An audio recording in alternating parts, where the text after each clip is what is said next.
it. The second thing to let you guys know is tonight, after public comment, we will have trustee comment, and then we will do a transportation update.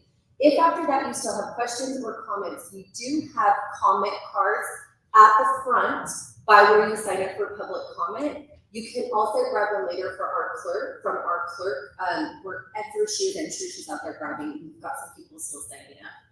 Perfect. So as she comes down, I'll have her give a little wave so you can get those comment cards to her if necessary.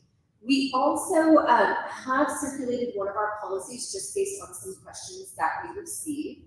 If you plan to speak tonight and you plan to make staff, we will not be able to have you speak. It not only goes against Idaho state law, but also our policy. You are free to speak about generalizations, any of your board members, the busing situation, what you've experienced as a family or a patron, etc. We just cannot have you name staff names. That policy was at the front if you have any questions. And we cite Title 74, Transparent and Ethical Government. So that's where that law comes from. This is Clerk Lamont. If you want to show them your comment card so that they can see what that looks like. That one that's scratched out is new. Oh, scratched out is in. These are the comment cards that she was just discussing. They're still up front of the table. There's extra pins as well. You can get up and get them at any time. Okay, perfect. All right, with that, we are going to go into our first commenter tonight, which is Becky Evans. We are asking tonight when you come to the podium that you please, if you feel comfortable, disclose if you are a parent, a patron, or if you work for Brown Bus or First Student so that we can identify areas of concern.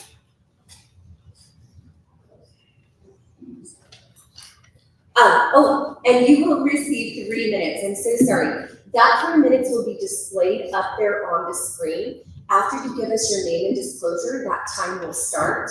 And after those 3 minutes, the time will be cut and so will the bank. My name is Becky Evans and I'm in Zone 4 and I'm a parent to students at all levels, elementary, middle school, and high school. As I've informed and educated myself in regards to the district's undertakings over the last couple of years, overall I agree with where the district is heading. Long-term in most areas, reaching long-term goals often means short-term struggles by choosing the hard path and change. While the district and community members have definitely seen our fair share of struggles and mishaps over the last few months, the problem isn't that the hard path and change was chosen, it's how the hard path is being traveled. On August 20th, when Chair Taylor asked about the backlog as of that date and a timeline as to when the district would expect being able to get through the district reported that it should take approximately 48 hours to get through. My assumption with that report was that the backlog would not continue to grow. This is where how the hard path is being traveled is the problem. I won't waste my 3 minutes detailing my concerns because they are already in an email that can be reviewed. I emailed the concern on August 17th after watching the board meeting on the 20th. I also emailed and called on the 21st about the same concern and additional concerns. While I did get to speak to someone that morning, it essentially was like a live answering machine, and they have no way of helping or addressing the concern, and I was told they would pass along the information there should we receive a call back. I'd also emailed my concern to my trustee as requested during that board meeting. My trustee, who is not the district and again cannot address these problems, contacted me on the 26th, and we discussed things, but no problems were able to be addressed. Now to the problem. I have received zero communication from the district in any way, shape, or form for 14 business days, 336 business day hours. That is a far cry from the 48 hours that were reported in that meeting. However, the only reason I received any communication at that point is because my trustee had CC'd district staff to let them know of my email. Now you might think, okay, I was taken care of.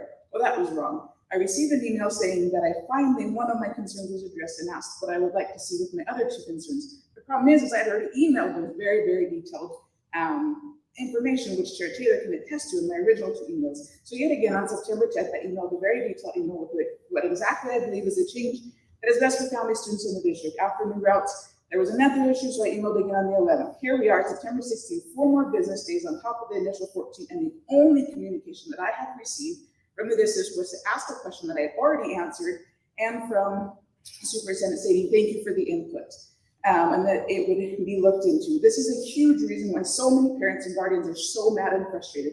There is zero return communication, and I'm most positive I'm not the only one in this boat.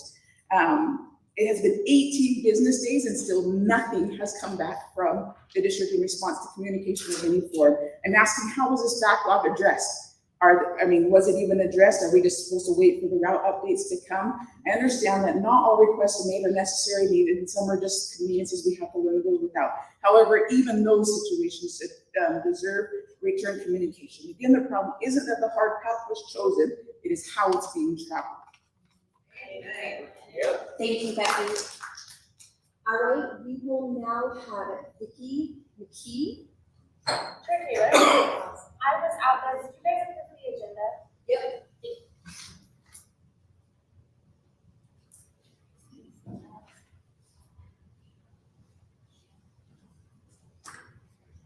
Thank you. My name is Vicki McKee. I'm a concerned patron of the district. I'm an experienced bus driver for 40 years with Brown Bus Company. And what I want to say to you as a board is your first concern should be for the safety of our students, and that is obviously not happening. We've never crossed students across like Highway 45 before because it's a dangerous road. So we should be getting off on the side of the road where they belong, not on the opposite side and expected to cross the street. The lack of safety from this whole year is just astounding. Crossing wheelchairs across the road when they should be getting door-side service. So I don't know what inexperienced, incompetent people you had doing your routing, but they have totally failed because nothing is safe for our students, and that should be our primary concern. Thank you. Can I have you repeat the road? I'm understanding Highway 45 is Highway coming, 45. and I know there will be other roads talked about. Understood. I just wanted to make sure you got yours. Okay. Thank you so much. All right, I am going to now call up Chris Pfeiffer.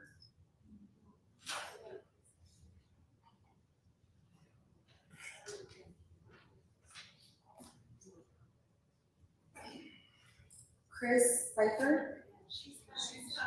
Oh, perfect. Okay, take your time.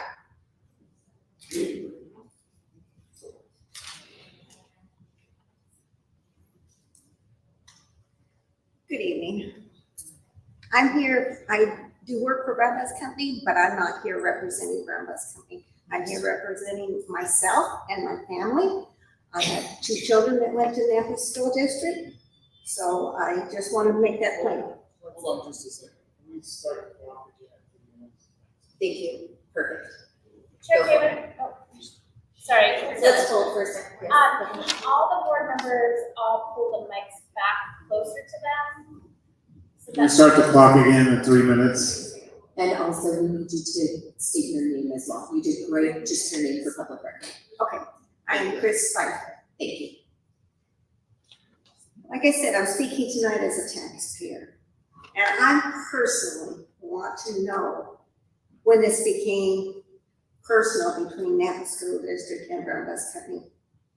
It was obvious from the first bid that Nampa School District turned this from a business venture into a personal vendetta. First, we knew well before the bid opening that they had the contract. And it was even mentioned by the executive director of operations that the new bus company, it was mentioned at a meeting on May 29th, that the new bus company would be taking over.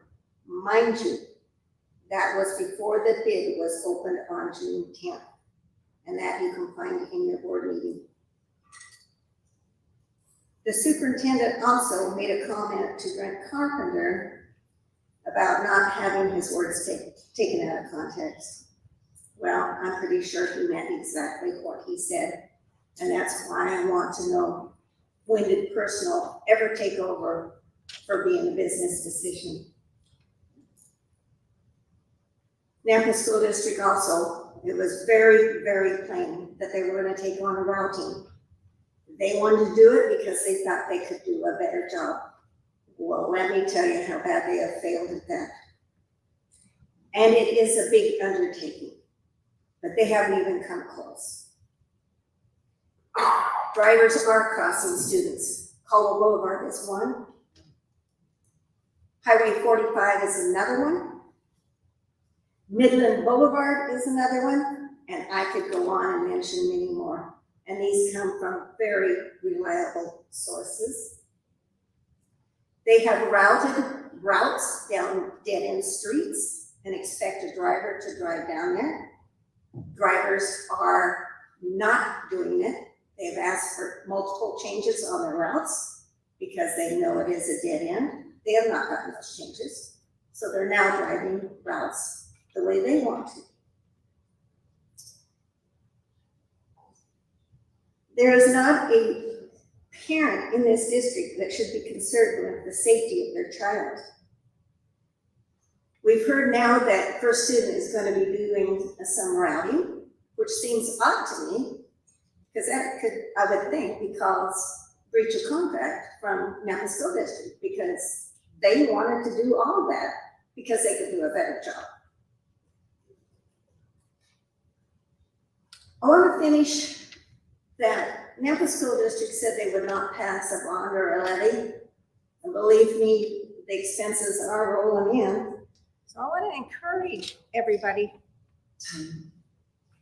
Thank you. Okay, I am now going to call Jeanette Sitton, or Sitton. And I did notice that we had a few people just arrive.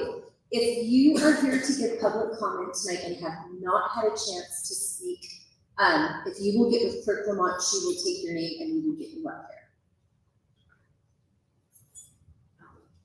My name is Jeanette Sitton. I'm not only my bus driver, but I'm also a parent. I have emailed multiple times to the transportation department and I have never received a comment back. I have called and never received a call back. I am paying somebody to drive my daughter to school because the bus is constantly late every single day. I get a notification on my phone. I got 2 today, 30 minutes late. This is ridiculous. And we haven't even gotten into bad weather. Can you imagine when that is? I get stressed when I'm 3 minutes late on my route, on my bus stops. I like to be exactly on time. Not only that, I've had 2 of your guys' First Student buses run my stop arms. I've watched multiple buses let kids walk everywhere. They don't actually stop them and wait for them all to collect and cross the road. They just go wherever they feel like going. They go behind the bus all over. Then the bus just closes the door as they're halfway across the road and take off. And then the kids decide that they want to cross the road. I've seen kids dropped off at dangerous spots where they now have to walk where there's no sidewalk. They've eliminated bus stops to where now kids are getting off at like in front of my house, and have to walk where there's no street lights or like sidewalks. It's so dangerous. And like she was saying, is the fact that like now I've heard that it's going over to First Student for transportation, but that was the whole point of them going out for bid, was the fact that, you know, you guys wanted to save money and take it in-house and, you know, put it all back on Nampa School District. But now that it's become a disaster, you want First Student to take that over. But if that's not in their bid, who's paying for that? Where is that money coming from? You guys had allocated $300,000 for somebody for transportation to deal with this mess, and they did a failing job at the routes and stuff. But who's paying for that? It's coming out of our tax dollars that, you know, none of us have approved. You want to buy land, and you said that you're going to save us millions, but you're already at your budget or over it. It's not enough land to cover it. If you ask for a bond or levy, good luck there. We're not passing that.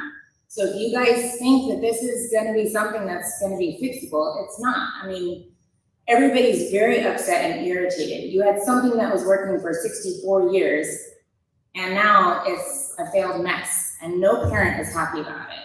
So, I mean, I don't know what you guys thought you were doing. All of a sudden you come in and nobody's happy about it. I'm not happy. Like I said, I've had to figure out how to get my kid to and from school, and I'm not happy about it. I don't trust the buses anymore. I don't trust First Student. I don't trust Nampa School District. Mrs. or Miss Sitton, what is your route number? I have no clue. I think it's like, and that's the other thing too, is I don't get, Sorry, it can't be a dialogue. it's a little box. It should be on all three sides of the bus so you can see the map. Thank you. Megan Howard.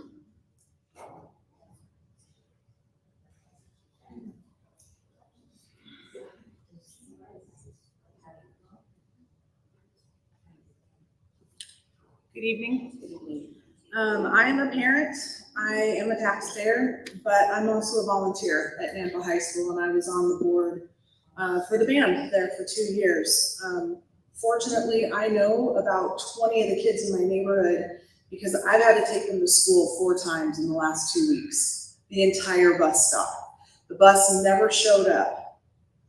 We get the emails, I appreciate it, but it would be nice if my kid that's waiting at that bus stop had some sort of app to track where that bus is. When I was in middle school or high school, I would not have waited 25 minutes in the dark for a bus to come. I would have called my parent, I would have called my brother, I would have gone with a friend.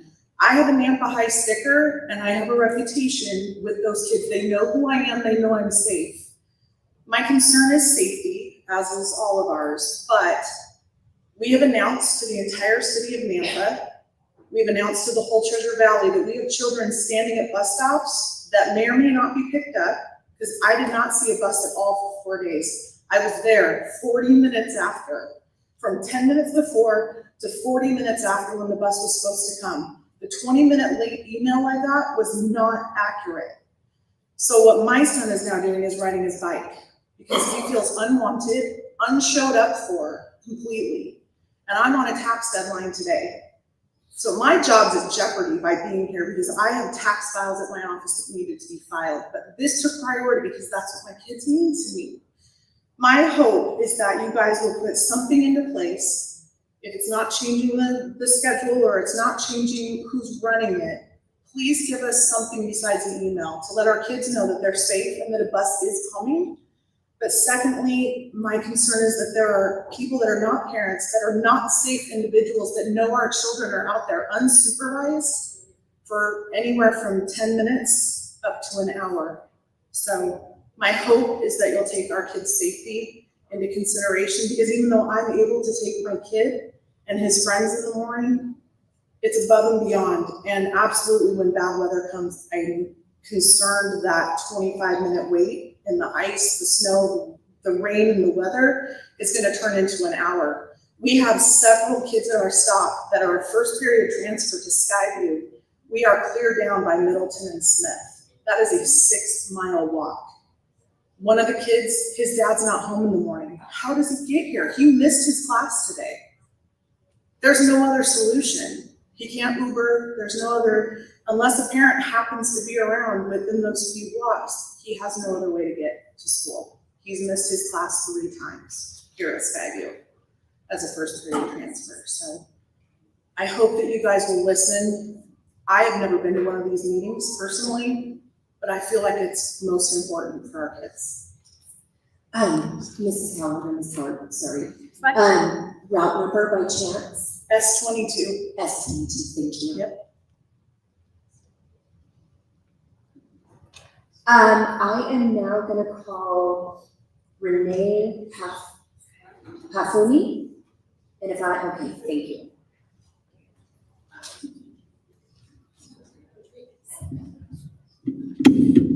That was fun.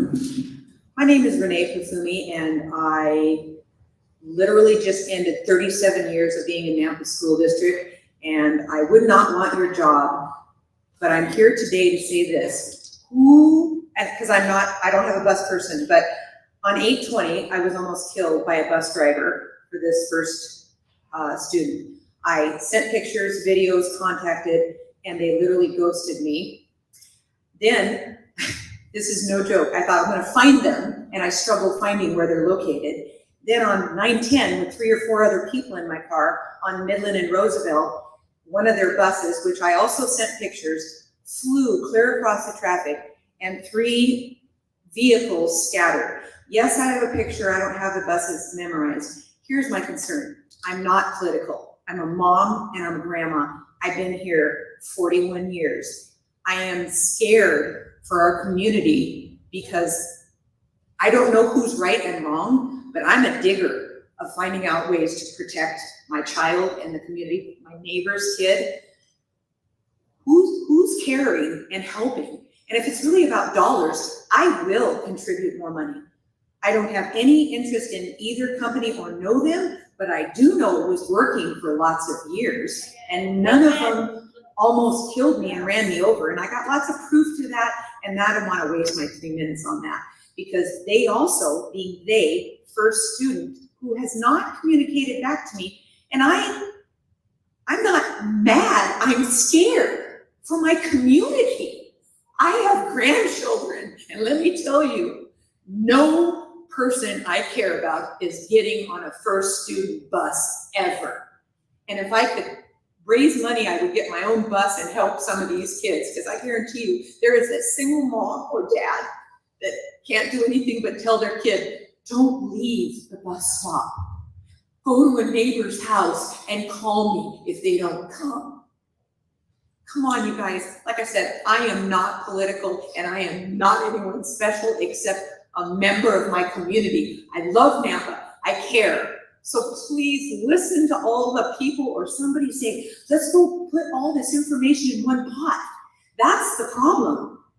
Because I don't see enough people. I follow 3 mom-dad sites that say, can anyone help me? It's usually a mom or a dad that needs the parent to come find out where their 2nd or 3rd grader is. So this isn't about the kid that can ride their bike. This is about, I don't know why you guys are here, except if you really care about the community, let's literally bring all these people together and find a way to make a difference and action. And if it's about money, I will contribute. I am now calling Venencia Anderson. Thank you.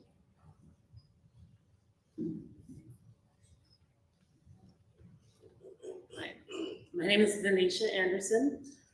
I'm a parent of a special needs kid that goes here to Skyview, and we just learned about this meeting this morning from the bus driver. We have not been involved in all of the discussions because we have an extremely special needs child. But we wanted to talk to you because I assume we're not the only ones with a special needs child. The first day of school, we did not know if a bus was coming, and if so, when. He is in a wheelchair, he is nonverbal.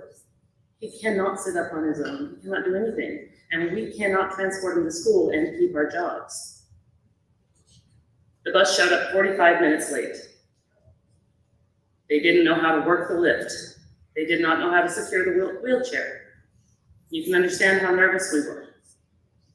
We got that straightened out, then each day he arrives home at a different time, which makes it really hard to schedule his therapy appointments, his medical appointments, schedule his medications, because we don't know when he's coming home. We finally worked with the bus driver, got relatively short time. We live 4 miles from here. He was home, got on the bus at 3:25, he was home by 3:45, give or take a couple minutes. Last week, you guys changed the routes. He's now coming home at 4:45. He gets on the bus at 3:25. He is in a wheelchair. He cannot move. He cannot use the restroom. He cannot have his medication. He cannot have his appointments. He now arrives home at 3:45. Just got called from the caretaker helping us out right now so we can come to this meeting. Today, she was informed tomorrow the bus schedule changes and he'll be home at 4:58. He gets picked up at 6:28 in the morning. Most of us don't work 10-hour workdays. I know sometimes it's necessary as an adult, but is it really fair for a 15-year-old disabled child? And my concern is we have called, we have emailed, we have reached out. I've gone on your complaint line, and we've gotten no response. Please just get a group together, listen to the parents about their needs, because some of these kids have different needs.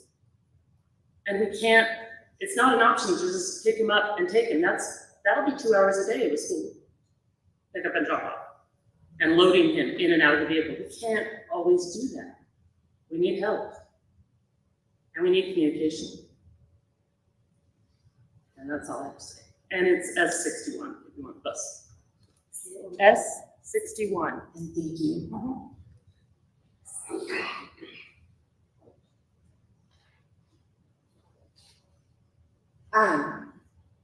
Carissa Sodweeks. I'm thinking. It was close. If I butchered, just say it. Say it like it sounds. My name is Carissa Sedweeks. I live in Zone 4, and I'm here to speak to, like many others, about the transportation issues that this district promised was going to be a smooth transition, and has been anything but. First and foremost, I'd like to give a shout out to the bus drivers, who are doing the best they can with the chaos that this board, superintendent, manager of operations created with their lack of in-depth planning and what was going to be required and to take on all the routing and transportation. Now I specifically want to speak on special needs busing. These are our district's most vulnerable students. They require things other students in our district don't, including an aid to ride along with the driver and extra training for their drivers. Many of these students have been forced to ride in what is barely more than a utility van as their transportation to and from school. These vans are unmarked, they do not have stop signs, or red and yellow lights to control traffic when making these stops. Every day, I have to witness the complete and total unsafe drop-off and pickup of my nephew, who it took over a week to get his stop with one of these vans. We live on Greenhurst, a main artery road here in Nampa. It takes 2 people to get him in the van because he lacks the dexterity to get in on his own. He cannot do it, and the driver cannot pull off the road completely and safely in an area where it's safe for him to get on the bus. They straddle the white line with their hazards on. What's going to happen when it increasingly gets darker in the mornings and he has to be picked up? The van is not yellow. There are no 8-ways. Like I said, there's no way to control traffic. How is he, as a special needs student who takes longer to get on and off a bus, going to be safe? How is this district, how is this board going to make it safe for him and all the other special needs students that are riding in these vans? I have heard from the bus driver that there is going to be another additional $18,000 taken to be put into these vans. What are those upgrades going to look like? What's going to be put in those vans? The driver said they have no radios. Why don't they have radios in their vans? These are standard in school buses. Why do these vans not meet the same standards and requirements that school buses do? How are these kids, these special needs children who have a whole lot more going on for them, supposed to be in direct contact with their parents?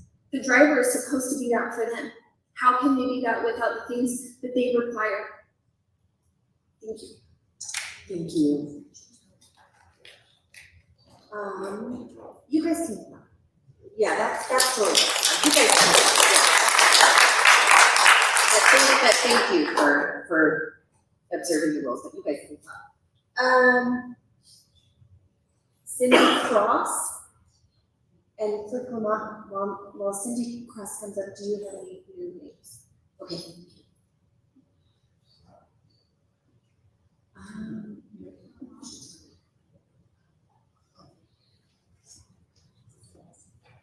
Cross, correct? C-R-O-S. My name is Cindy Cross. I've talked to probably a few of you today regarding the busing situation. I agree with the white vans. They are not equipped to take care of people in wheelchairs, especially electric wheelchairs. My daughter tried to get a hold of this bus company before school started to find out a bus number. My granddaughter is in an electric wheelchair. That's her only means of getting to school, or getting around school, and trying to be an independent child as much as she can. We have had more issues with either changing the schedules to the point where my daughter cannot get to work. They give her 2 minutes to get to work. From the time the bus picks my granddaughter up until she has to go to work, 2 minutes. We've made many calls. Brandy's made many calls, her mother. Nobody's ever contacted her back. If they do, they say, well, we'll put you on the list, or we'll put you on a spreadsheet, or, you know, you can email. But nothing ever gets answered. We never get any answers. This is where I came in and I took over. My daughter doesn't have all day to be on the phone. So, they've changed the schedules many, many times. They've left her at the school because they could not get her in the white van. They've left her at the school. That is not acceptable.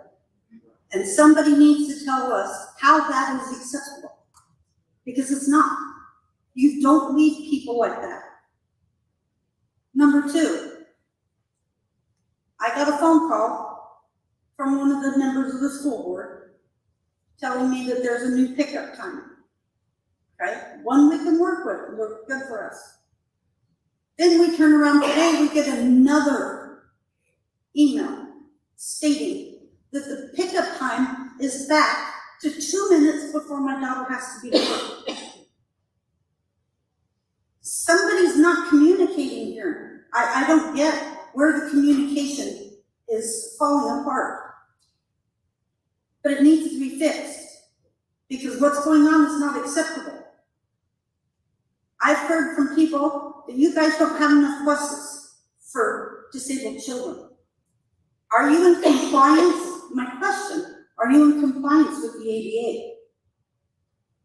Because from what they're doing right now at my granddaughter's school, they're picking up one child at a time in a wheelchair and dropping them off, going back to the school, taking another one and dropping them off at home, back and forth, back and forth.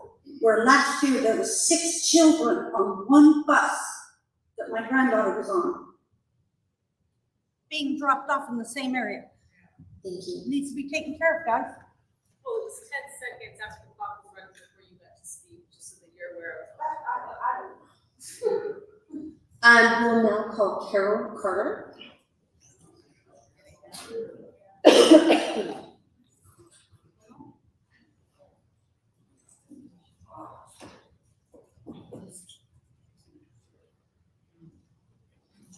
Hello, my name is Carol Carter. I reside in Zone 5. Thank you for the opportunity to address the board, as well as those watching and those here joining us today. I'm here to express the deep concerns regarding the decisions made by keeping figures in our district. The controlled narratives and outright lies fed to the taxpayers of the Nampa School District are unacceptable. As a community, we are outraged by the actions of key administrators who have jeopardized our children's safety under the guise of saving district money. We have a petition signed with over 400 names within our community, demanding the board terminate or ask for the resignation of operations manager, director of finance, and the superintendent in grounds of lack of fiduciary. Why did I cut out? Give me 1 second. Pause for just a second.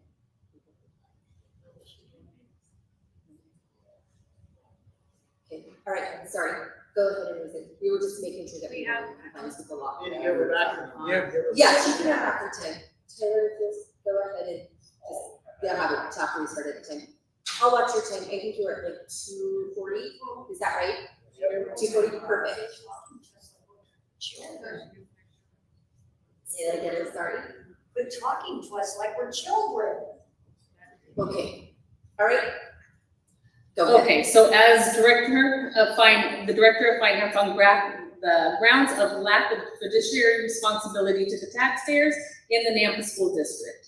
The claims of the district's financial crisis are contrary to the demonstrations spreading in these leaders. The district is paying for 2 lots for the new transportation department, one parking buses and the other for their shop. The cost of these paying at the pump with fluctuating fuel rates, as well as excess mileage, excess hours, and many part-time employees getting over 40 hours a week in only a 4-day work week. Prime examples of frivolous spending. The lies told to both the community and the Board of Trustees about the new transportation department's efficiency is unexcusable. These key figures misrepresented the capabilities of the new contractor and are taking no responsibility. The ignorance and disregard for safety do not exempt from the law. Students were routed to cross 5 lanes of traffic. Students sitting on floors as well as walking dangerous walk zones they have established is unexcusable. As stated in the prior board meeting, the sky is the limit to keep students safe. More buses can be added. However, it is the concern that we are forced to revisit this. The students safely should have been at the top of the priority list, and they were not. The liability of having overcrowded buses not only magnifies the risk. Think about the likelihood of students being injured had there been an accident with one of those students sitting on the floor or standing in the aisle. Who would assume those liabilities?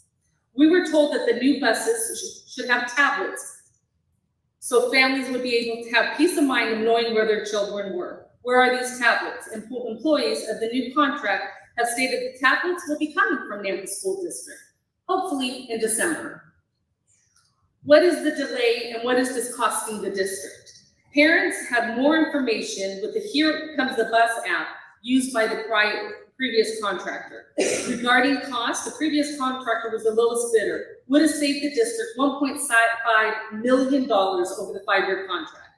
Brett Carpenter is here, and if anybody would like to have any questions answered pertaining to contract savings, contractual agreements, or fixed costs, please, he'll take time to visit with you.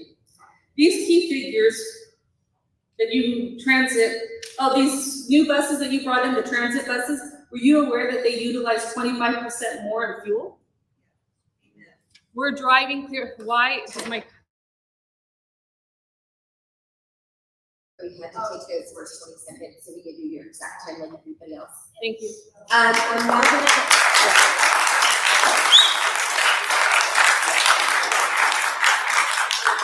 now going to call Dave Brodeman.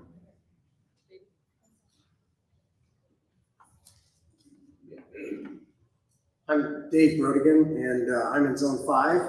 And I want to take up where she kind of left off. Were you guys aware of the fact that these buses are transit buses and they use 25% more fuel than the other type buses? So that's one thing. The other thing I want to mention just very quickly is that you're the trustees, and I'm sure you're taking advice and direction and getting information from administrators, superintendent, and all the people involved there. So I think from what I'm seeing, you're getting a lot of stuff that's not right. I'm seeing things like Caldwell Boulevard, where kids are crossing 5 lanes. They're only supposed to have a maximum of 3 lanes. We're seeing that.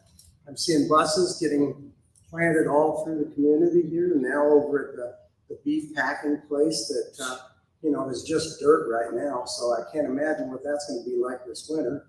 And with those buses, they are diesel. They're going to need to be plugged in. Who's paying for all this? So as a taxpayer, I'm concerned about where's all this money coming from? The tablets and the like, all this stuff that's going on.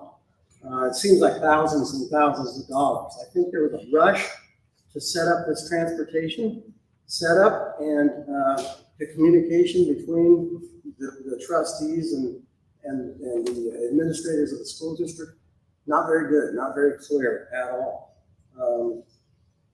Looking at social media and some of the stuff you see on social media, parents are very upset, and something needs to be done to make sure these kids are safely transported and transported within the law. So that's about it for me. I just would like some answers on the fiscal side of this thing. There was discussions about how much money was going to be saved by making this change. I would like to see somebody put that up on the board so we can see how it's being spent. Because right now, all I see is money being spent. I don't know whether it was budgeted or not. There's no, I'd like to see how that all pans out. That's about it. Thank you. Our last speaker tonight is Terry Page.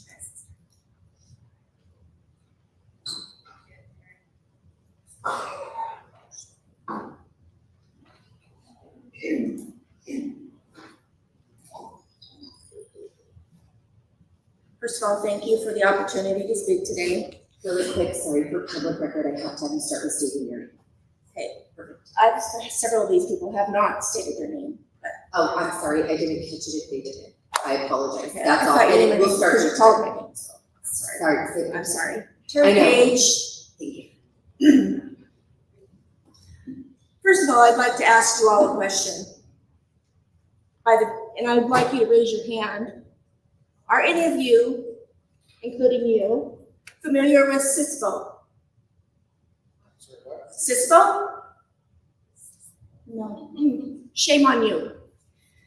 Since the start of the school year, we've seen numerous instances where student safety has been compromised due to transportation inefficiencies.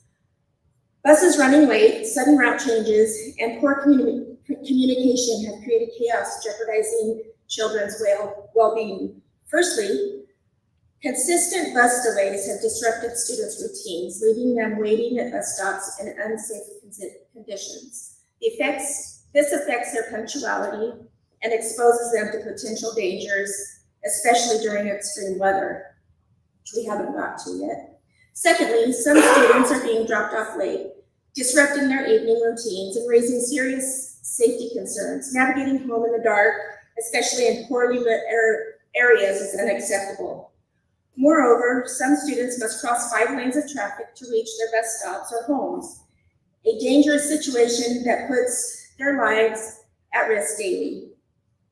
The absence of traffic lights or crosswalks exacerbates the danger.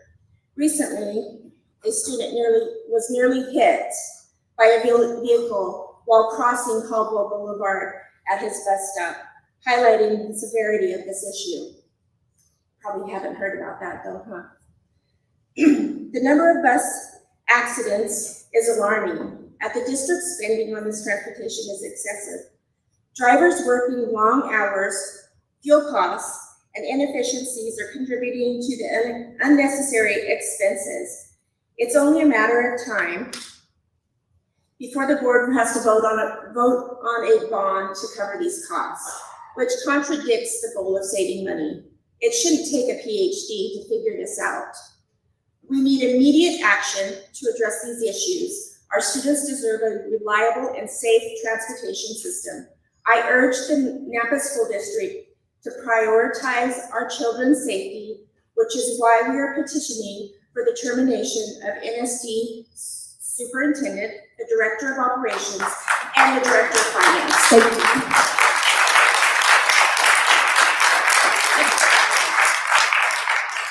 Trustees, that ends public comment for this evening. We are going to take just a 5-minute or 10-minute break. We will come back and we will do trustee comments, and then we will go directly into the transportation update. And we will resume, 6:25. thank you, exactly 6:20.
it does look like we have a few more people for public comment, so we are gonna continue with public comment.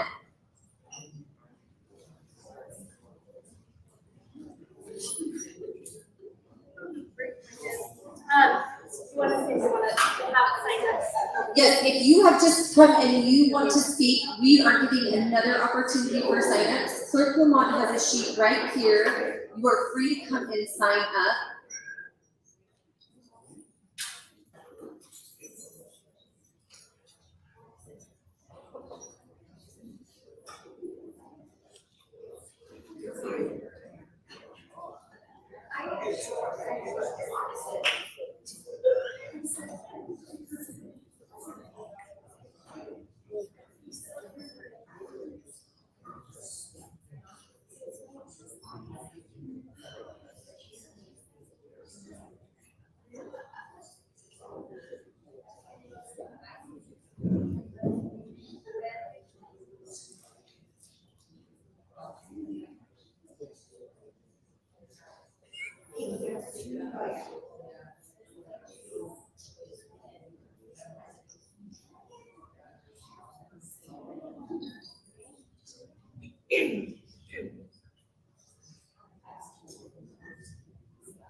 Oh, it is.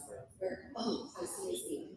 Okay, we have two people. If you were late, when you are called up, just a few things to remember. The first one is to state your name, zone. We are also asking, if you will, if you work for a Brown Bus or for a student, to also give us that information if you're a parent or a patron. Once you state that information, your 3 minutes will start. At the end of those 3 minutes, the mic will be cut.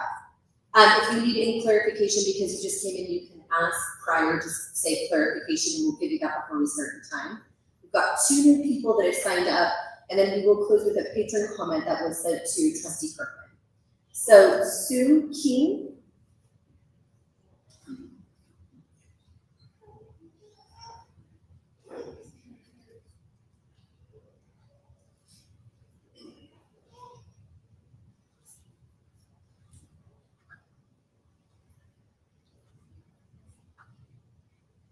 Hi, my name's Sue King. I'm a first student driver. Thank you. What else did you need? Your zone. I don't if know you that. like. It's okay, that's good. As long as we have that information, we're good to go. And we will start those 3 minutes, you'll see them count down in front of you. You can start. Okay, I'm nervous, so I'm not a public speaker. Thursday morning, I go into work, I grab my key, and it has a note on my key. So the assistant manager gives me a route update sheet that says that they've added a stop and that it was effective immediately. That is not cool. I need time to find that stop. It's dark out there on Deer Flat Road. Luckily, the girl was out there. But they also rearranged my route, which changed from my last stop at 7 o'clock is now my second stop at 6:30. He wasn't out there because the parents weren't notified. We need to do better. It happened again this evening on my Lake Ridge route. The route was changed like I asked, did not notify parents of the time changes or anything. I had to sit and wait for a kindergarten parent for like 15 minutes because they were not notified of the route changes. It needs to change. We used to give notes out 2 days before. Are you guys even listening to me? I'm actually taking notes. So I appreciate that, and I appreciate that you guys think that we can memorize everything you say, but we are actually taking notes for reference. So It's I have not that that you I have. think you can memorize everything. Will you stop her time, please? I totally agree. So we have that you had to stop on Deerfield Road. The route was changed. There was no communication. Your Lake Ridge route, you had no parents notified, and that today you had to do 15 minutes for a kindergartner. These are important to us, so what you see is us referencing our notes and taking notes. Okay, then a little eye contact would be awesome. A what? Eye contact with me would be awesome. Understood. Can you go ahead and start her time? I'll stop her halfway through. She had 1:10, but let's give her that additional. I'm just about finished anyway. I had to wait for that kindergarten parent to get there to pick him up because we have to leave them with someone. I wasn't just gonna kick him off the bus without mom being there. So, you guys need to do better with this situation. In the past, when I worked for Brown Bus Company, we gave two days notice to the parents. We sent out notes with the time change reflected on it, 2 days before the route changes. Why can't we do something like that? Instead of, boom, here we go, route change, effective immediately. It needs to change. Thank you. Thank you.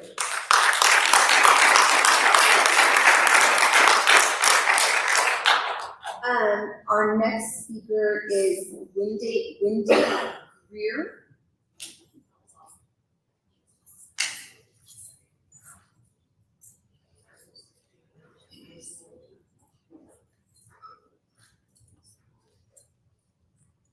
Hi, my name is Wendy Greer. I don't know what zone I live in. I do know that most of the powers that be are not taking responsibility for the problems. I've had parents push their way onto my bus. I am a driver for students. I also used to work with Brown Bus. I still love Brown Bus. I also like for students. They have tried very hard to work with the district and get information to the drivers.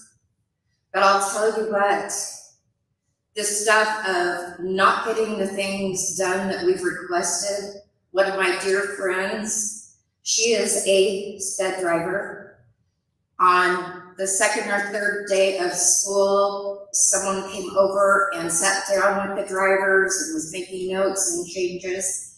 She has never seen those changes on her route. The other thing about SPED, or the special needs, she said that she used to get the IEPs or the 504s. She doesn't get those anymore. So she doesn't know which of her students have seizures that might surprise them or other health issues that they need to worry about. That is a big issue. As far as my route goes, I've been very fortunate into the fact that I got a route that most of it I had last year.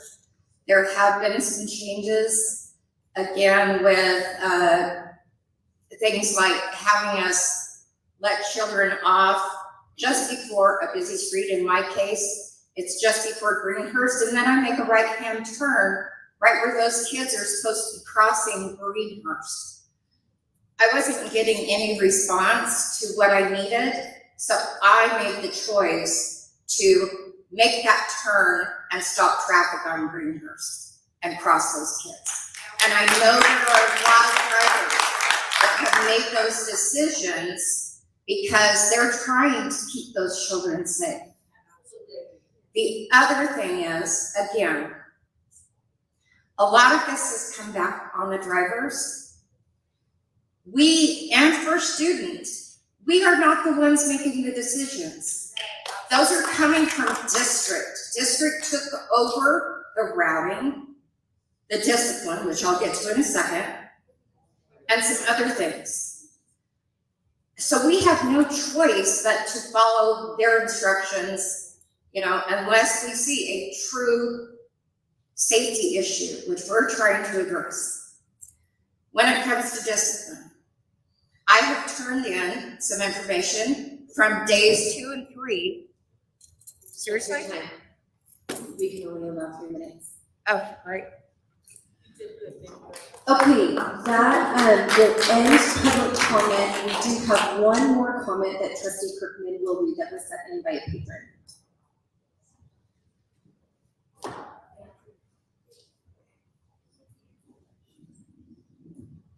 Yeah, since this meeting was noticed, I received one comment. He wasn't able to make it tonight.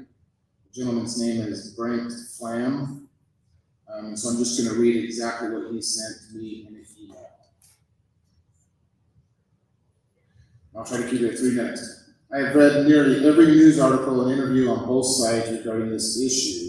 The Brown Bus leadership has done a fantastic job blaming and discrediting the school district and its leaders, which is all too common in our society. It is disgusting to hear the mischaracterization of Dr. Russell. Sorry, he wrote it in there, and board members. In the September 9th, 2024 interview with Mr. Tariq,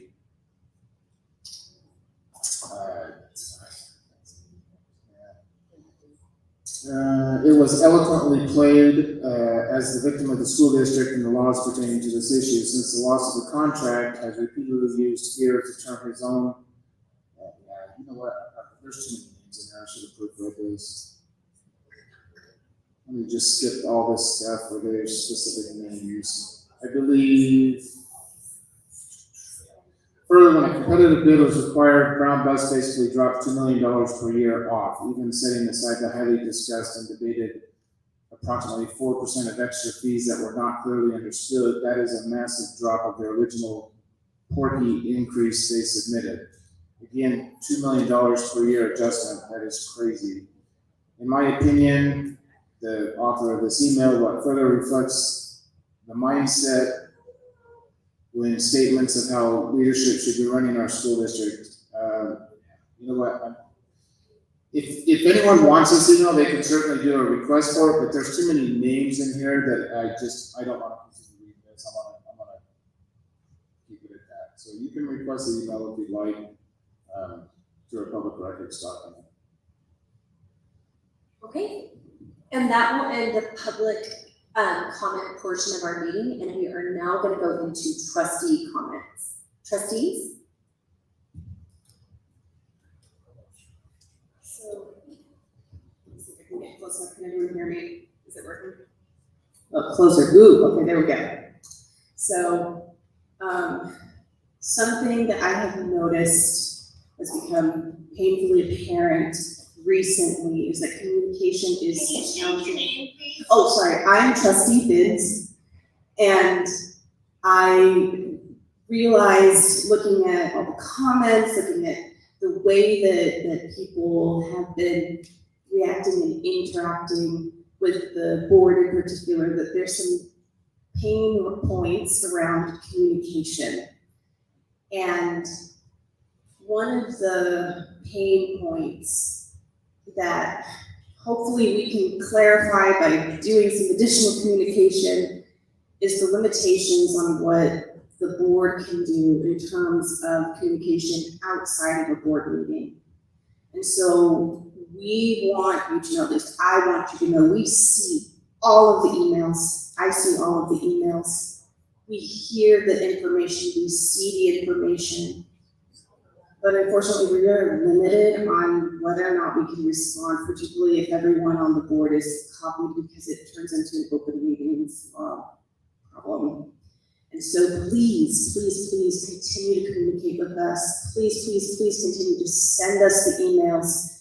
But please, please, please also understand if you do not get a full-throated conversation back, because we don't want to violate any open meetings laws. But we are listening to that information and taking it into account.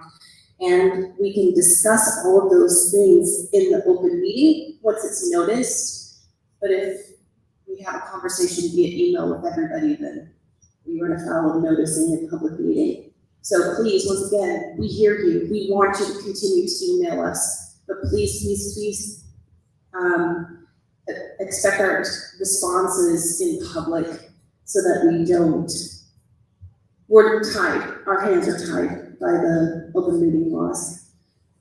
Same thing. If you run into any of us in the wild, we want to talk to you. We want to hear you. But we cannot speak on behalf of the board or make any promises or speculate on any decisions because, again, of those legal limitations. But please let us know. We're listening. We just may not be able to respond in the way that you might expect us under normal circumstances. We can't talk with normal people, how's that? Sorry. Yeah, I'm Trustee Jennings, so sitting in there. A couple of things. Well, first of all, I want to thank everybody for coming, for the comments, concerns. The last couple of weeks I've had an opportunity to meet a lot of folks in my zone, go over some concerns with busing. I've been at bus stops. I've been to First Students headquarters. I've been to the schools morning, afternoon for pickups. I've seen problems. We've addressed problems. There are ongoing problems. We realize that, and we're trying to figure out where the misfire is. And for us, there's a lot of working pieces, and there's a possibility that everyone has a little part of it.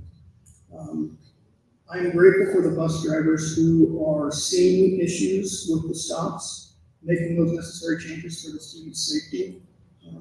Like the lady that spoke this evening, that is a welcome sight to me. I'm grateful for the parents who have reached out to us directly. A lot of it probably felt like a last-ditch effort.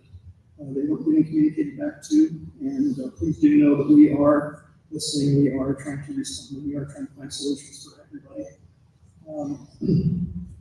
The vans are a funny one for me too. It was something that I've never seen before. I've seen several of them, and again, there's no stop signs on them, there's no arm bars, there's no lights. That was something I was going to bring up as well this evening, and so thank you for the folks that mentioned that.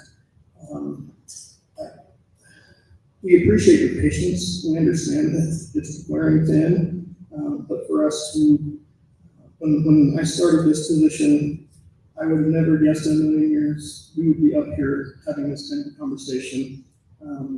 But here we are, and please know that we are trying to do the best we can to find solutions for everybody's issues.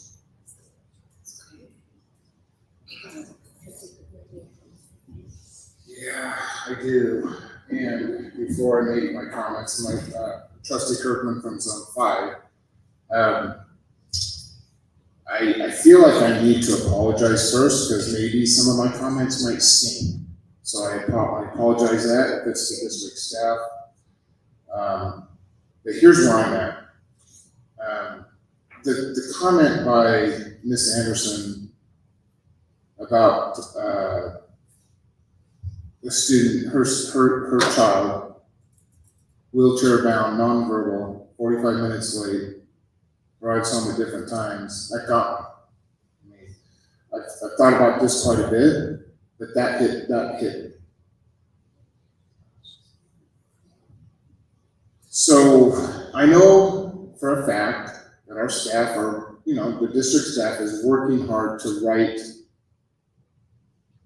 the wrongs, fix the problems. They really are. I mean, we've seen it. We've been down there. I've been at schools. I've seen pickups. I've seen drop-offs. I've been at schools, talked to bus drivers. I've talked to parents. Here's where I'm at. We're a month into this. Get it fixed.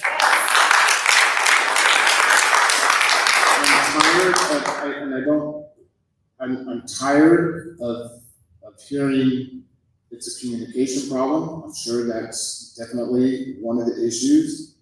I'm tired of hearing, we're working on it. I'm tired of hearing complaints from parents saying we don't get any communication, we don't hear back. I know that when I send an email and I forward that on to the district staff, I get a follow-up from the district staff saying we reached out. And I appreciate that. But I can't forward 800 emails or 500 emails or 400 emails to the staff and expect every one of those are going to get a response that day. So I do appreciate that those that contact me with an issue. I know that Ms. Cross had an issue that was responded to today with the grandchild, and so I really appreciate that was taken care of. That was one that I did forward on to the district staff because it needed to be taken care of immediately. There's comments about almost killed by a bus driver. This is the first I've heard of that. I'm sure that may have been reported, but this is the first time I'm hearing as a trustee that someone driving was almost killed by a bus driver. That's pretty dang serious. And then there was another comment, a bus flew across traffic lanes. I would like to know about that also. Then when they called for a student, they were ghosted, no communication from first student. So here, I don't know where the blame lies. And I'm not gonna start pointing fingers about where the blame is. The point is, get it fixed. Do whatever you have to do. If you have to get more buses here, get more buses here. If you have to spend a weekend and pay overtime to train the drivers, train the drivers to find out what the issue is. I'm just a little bit, I'm just not a little bit, I'm just tired. We're a month into school and we're still having issues. Not as many as on the first day, man, or even the first week, but there still are some issues. And guess what? There will always be issues. This is not a perfect system. There will be issues in May of kids getting home late for whatever reason. I think that the time change in the school day caught a lot of people by surprise.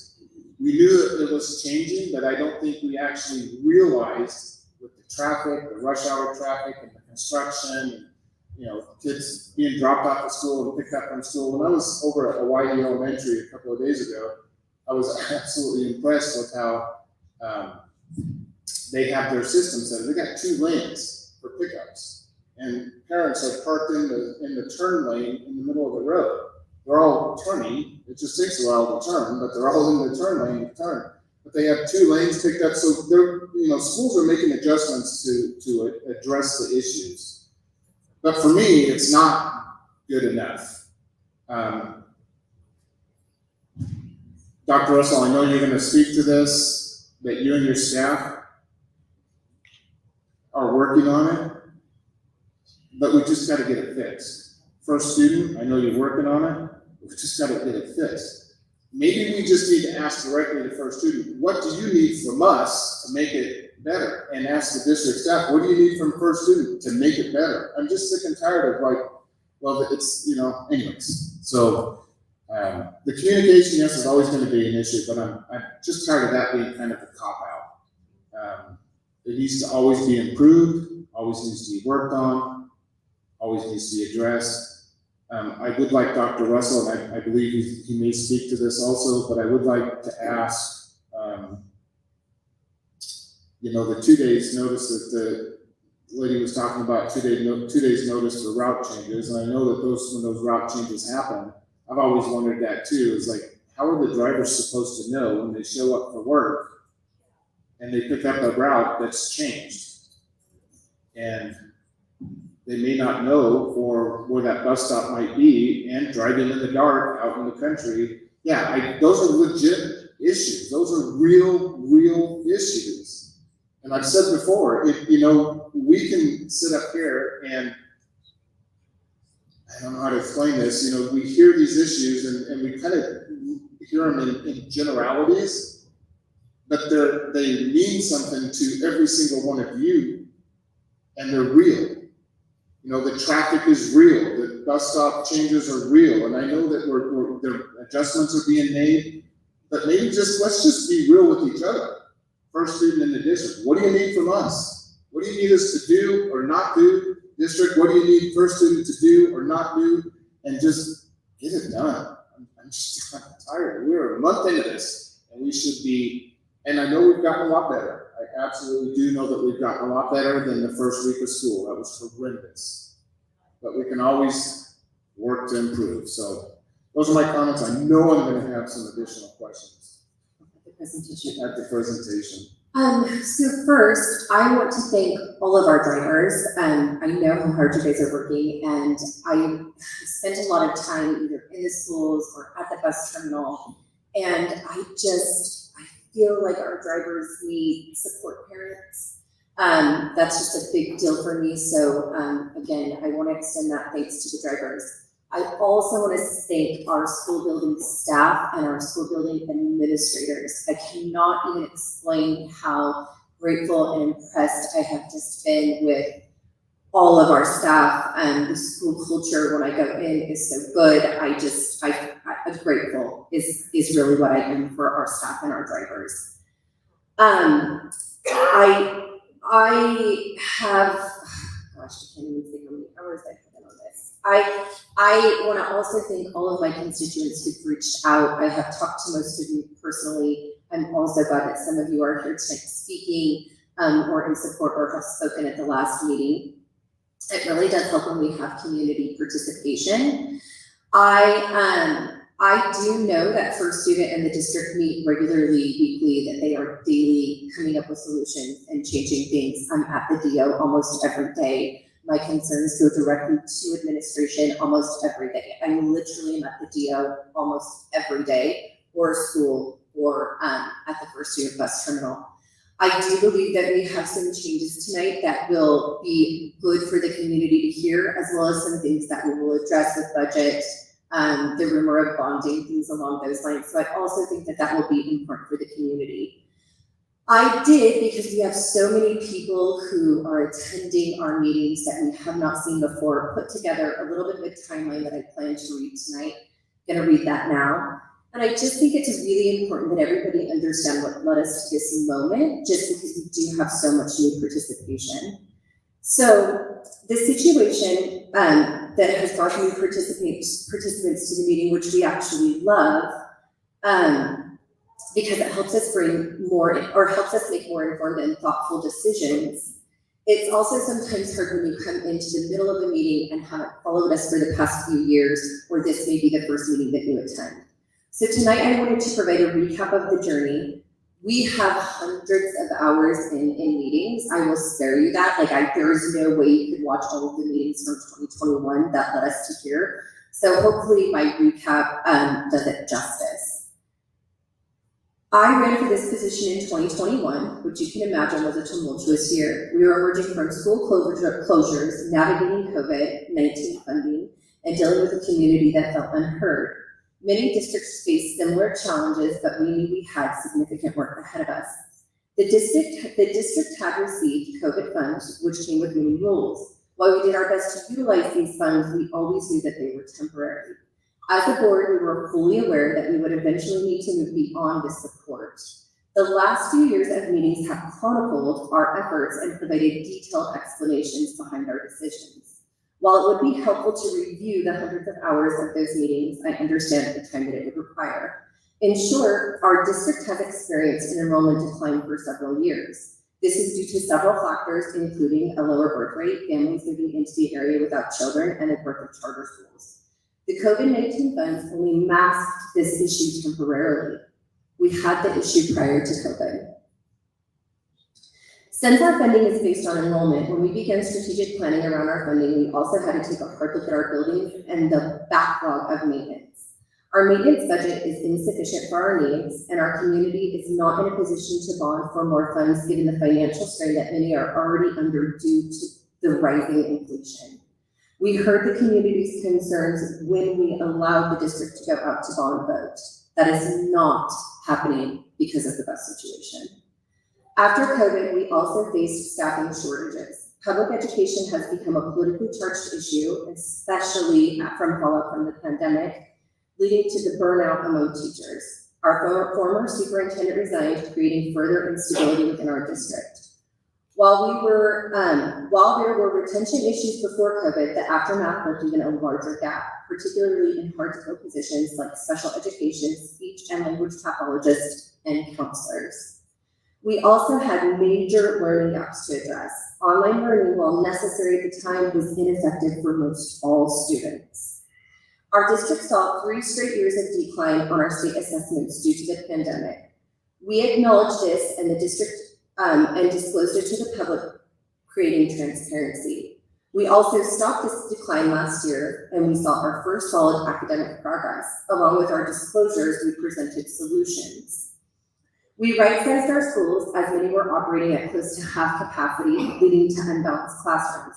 While I understand the difficulty of this decision, as a trustee, I cannot in good conscience continue to ask taxpayers to fund half-empty buildings. Although I voted against the closures, it wasn't because I was opposed to them, but because I believe different schools should have been closed. Nevertheless, the decision had to be made due to the insufficient funding for maintenance.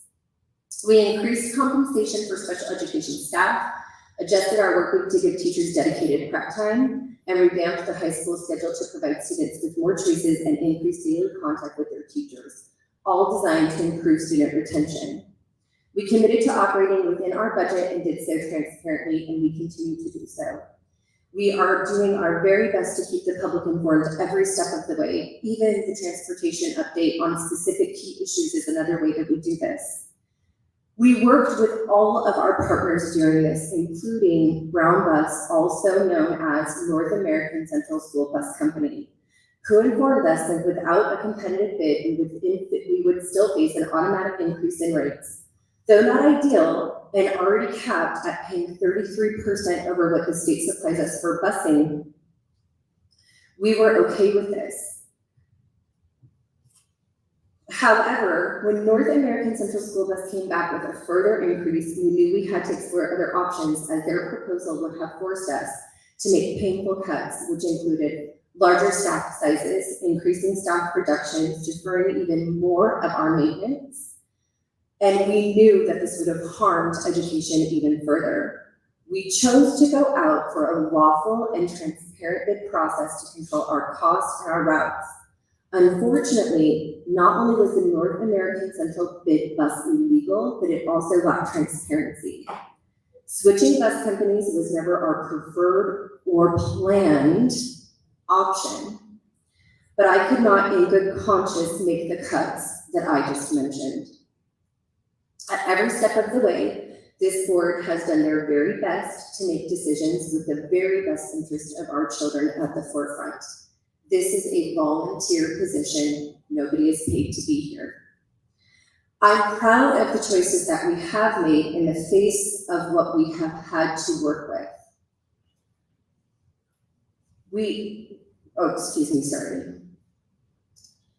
Our focus has always been the well-being of children. We do recognize that the busing situation has not been ideal and that we really did fail when we started with our route takeover, which is why we immediately came out with that acknowledgement and we began to correct the issue. We continue to work tirelessly to preserve and to protect the integrity of our schools, their external entities like North American Central School Bus.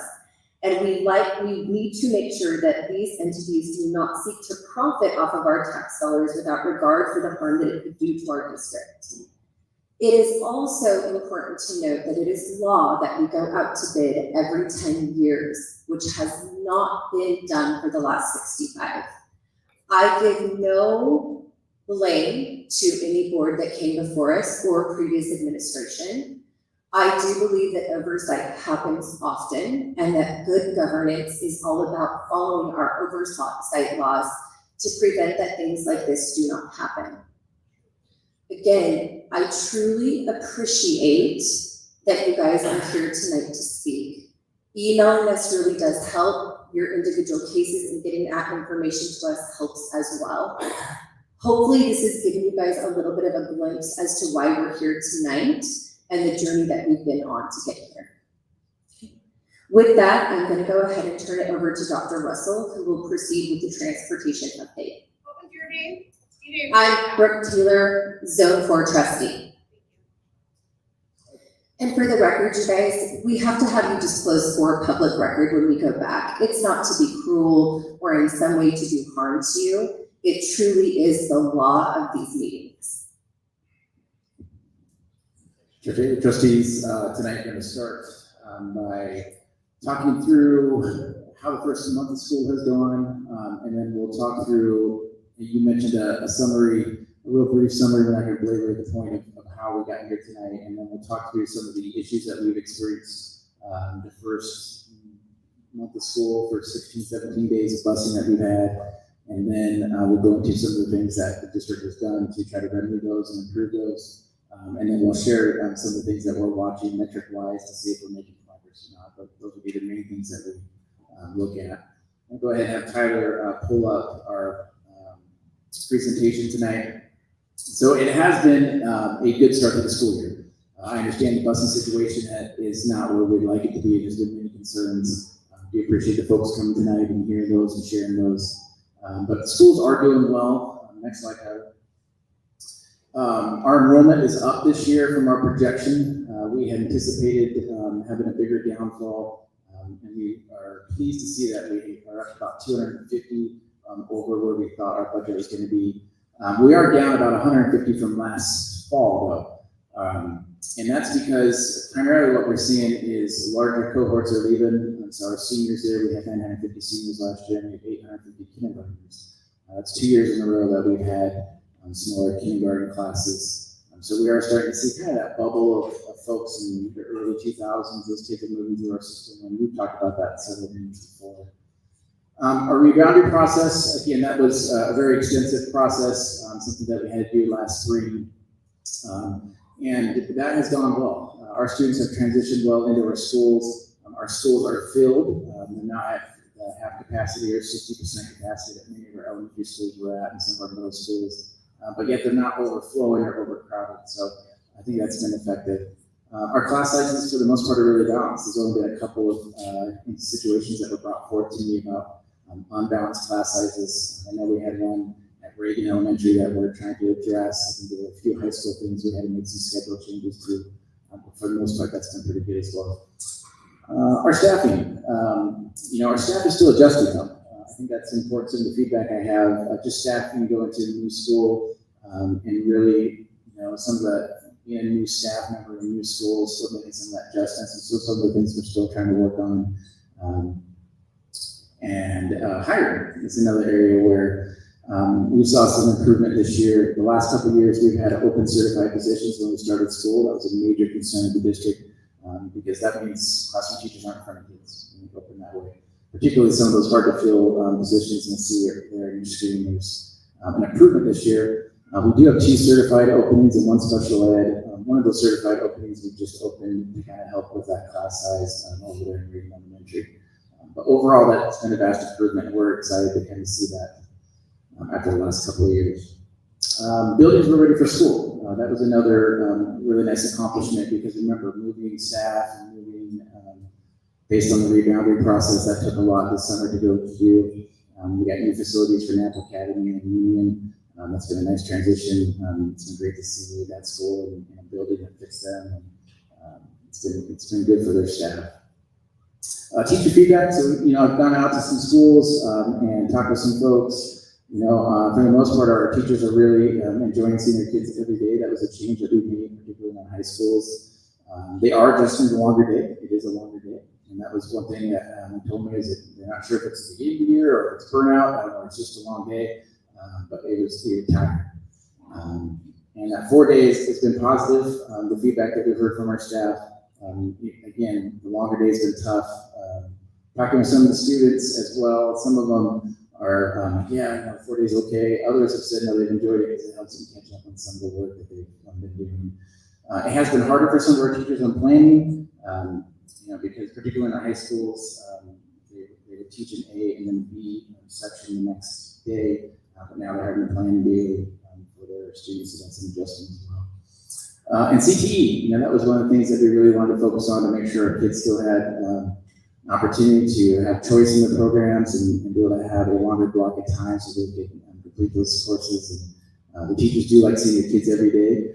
There's less reteaching they're having to do, but it's also that planning a lot and getting used to that.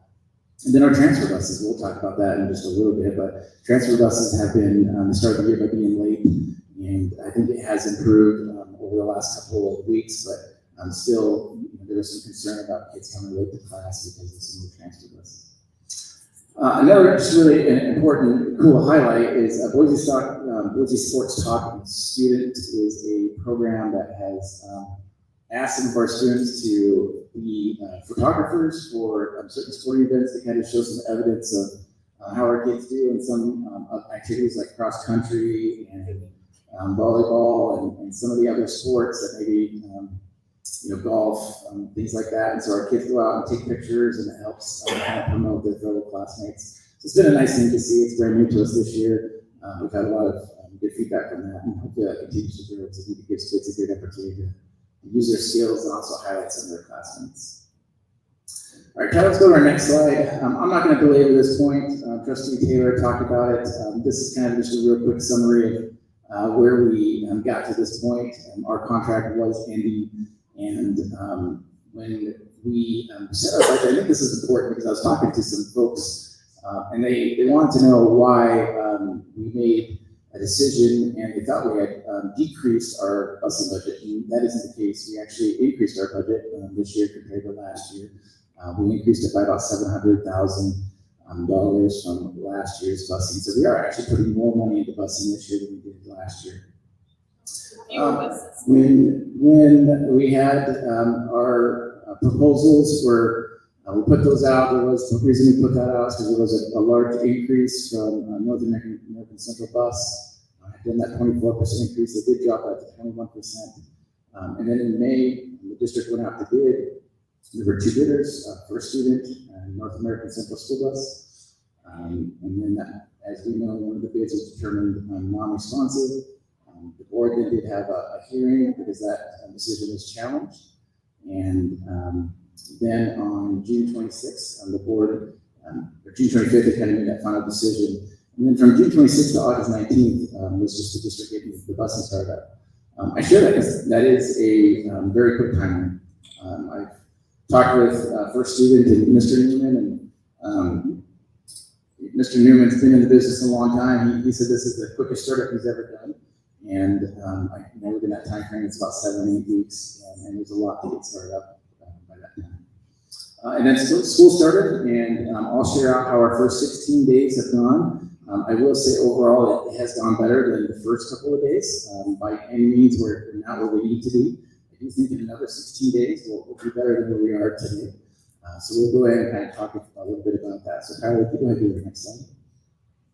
So our bus in the first couple weeks, major issue that we're seeing right now really is delayed buses. And we saw this at the beginning of the year as well, that there's some missed stops. Familiar with routes, and we heard some of that this evening with just the constant changes that happen.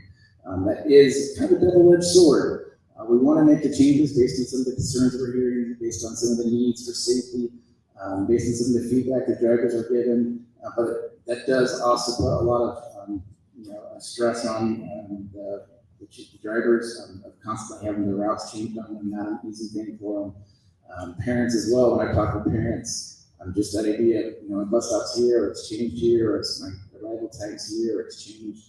So change can kind of be a double-edged sword there, but that's one of the things that we've experienced. Our bus stop locations, those were all new this year. I had one parent that called and kind of asked, why did you do that? Why did you just keep your buses from last time, or your bus stops and where they were last year? But a lot of that had to do with our reboundary process. The closing the schools, the redrawn boundaries, and having to put students in different schools did force us to really have to look at drawing other boundaries, as well as our desire to move to bus stops that were more communal in nature. So again, change. And we've been getting feedback on that, particularly around the safety concerns and the software. That has been new to us as well. I'm working with Traversa, where our bus stops are. And, anyways, that's just another change. Already mentioned changes, so I'm not going to belabor that point. Talked about that already. Buses dropping off students at wrong stops. A lot of that had to do with our first week, particularly because just the driver and busser familiarity. That's something that we needed to work on, and we have seen that get better. Not heard any of those concerns since the first week or so. If there are still some, we'd love to be able to hear that, so we can work on that.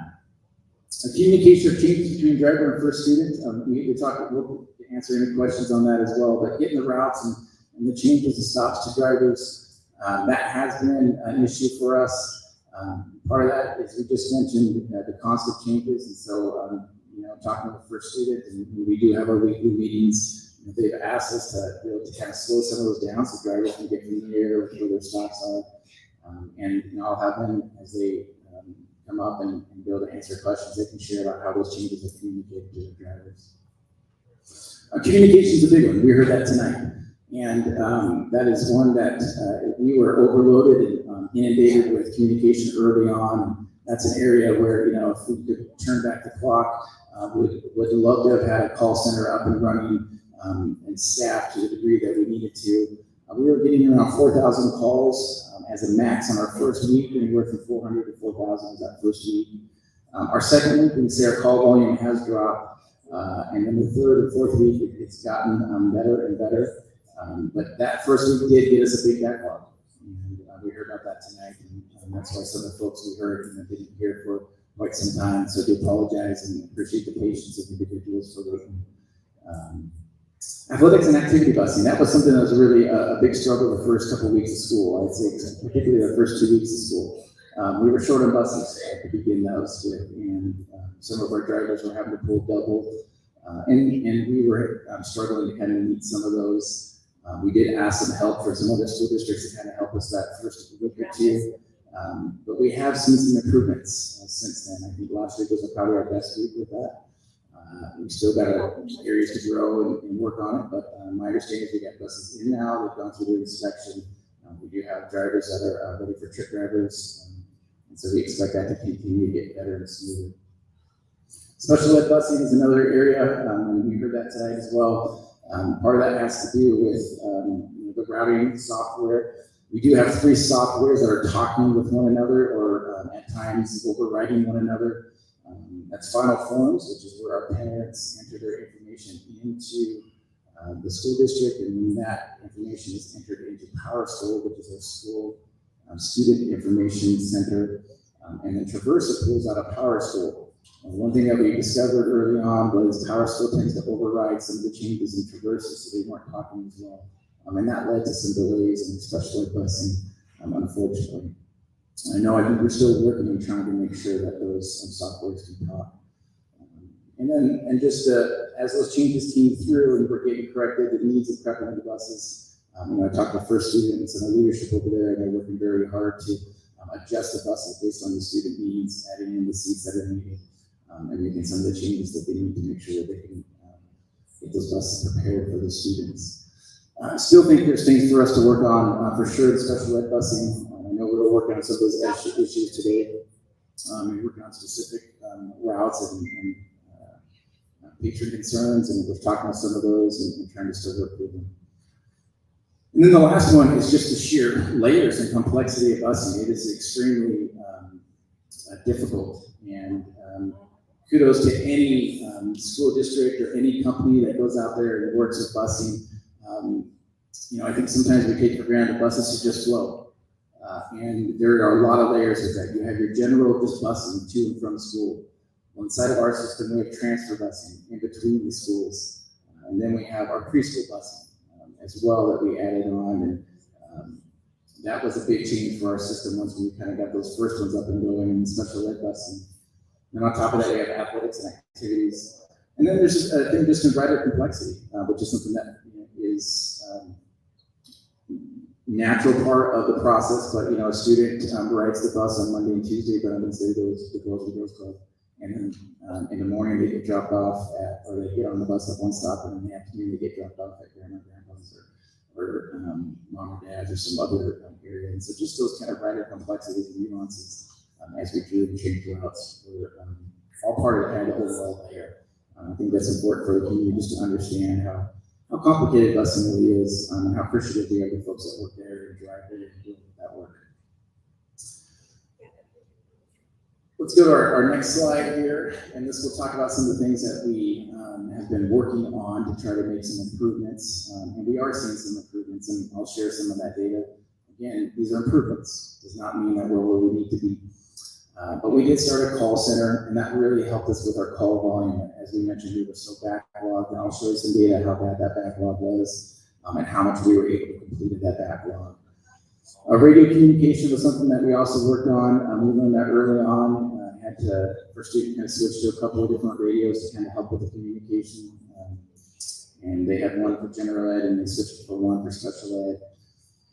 More buses and hiring drivers, I mentioned that. We were short, particularly in those activities and trip drivers and driver buses, and I know that someone came in and we have a pulled up and hired, and I think they're still, I think the dad is getting hired even as we speak. Our elementary loading system, that was something that we mentioned again a couple of weeks ago after our first day of school. We made some adjustments to that. We did some color coding systems, did some checking of students as we loaded, as we went off on our stops. That has gotten much better. Our times at our elementary schools have improved greatly.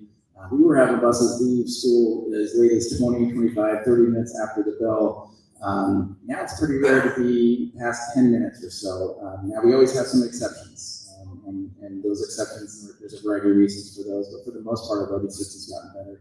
Students are more familiar with the buses that they get in.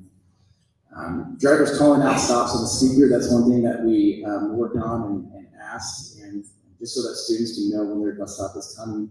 Bus stop 1 is what they'll say, or we're at bus stop 3, and that has helped students become more familiar with their bus stops as the year has gone on. One of the things we also asked was access to our GPS software. There are some questions that came out in comments about we need some software so we can tell where the buses are, or we can help parents know where they are, and 100% agree that we absolutely do. And that is coming, but we, as a district, need some access as well so that we can answer and field some of those phone calls, because those are many of the questions we got early on in the year was, where's my bus? Why is it so late? Where's it at? And that has helped. And I think as we get that software up and running, and we're getting trained down here in a couple of weeks, I think that we'll be able to roll that out and get some of that access that we're requesting. Students missing their stops, return to school. That was one of the procedures that we put in place after the first day of any student that misses a stop. We keep them on the bus and we return them back to school. If it's past a certain time, it goes back to the transit center. I know that's greatly improved over the last couple of weeks, where we had quite a few. Now I don't have the latest numbers. We talk with the transit folks and see what the numbers are, but I know schools are seeing less and less, but we always have occasional student or two that will miss a bus stop. Kind of over there on the other side of the slide, monitoring our transfer bus arrivals and departures. I'm going to share some data with that, so I'll talk about that when I see that. All of our buses on one lot.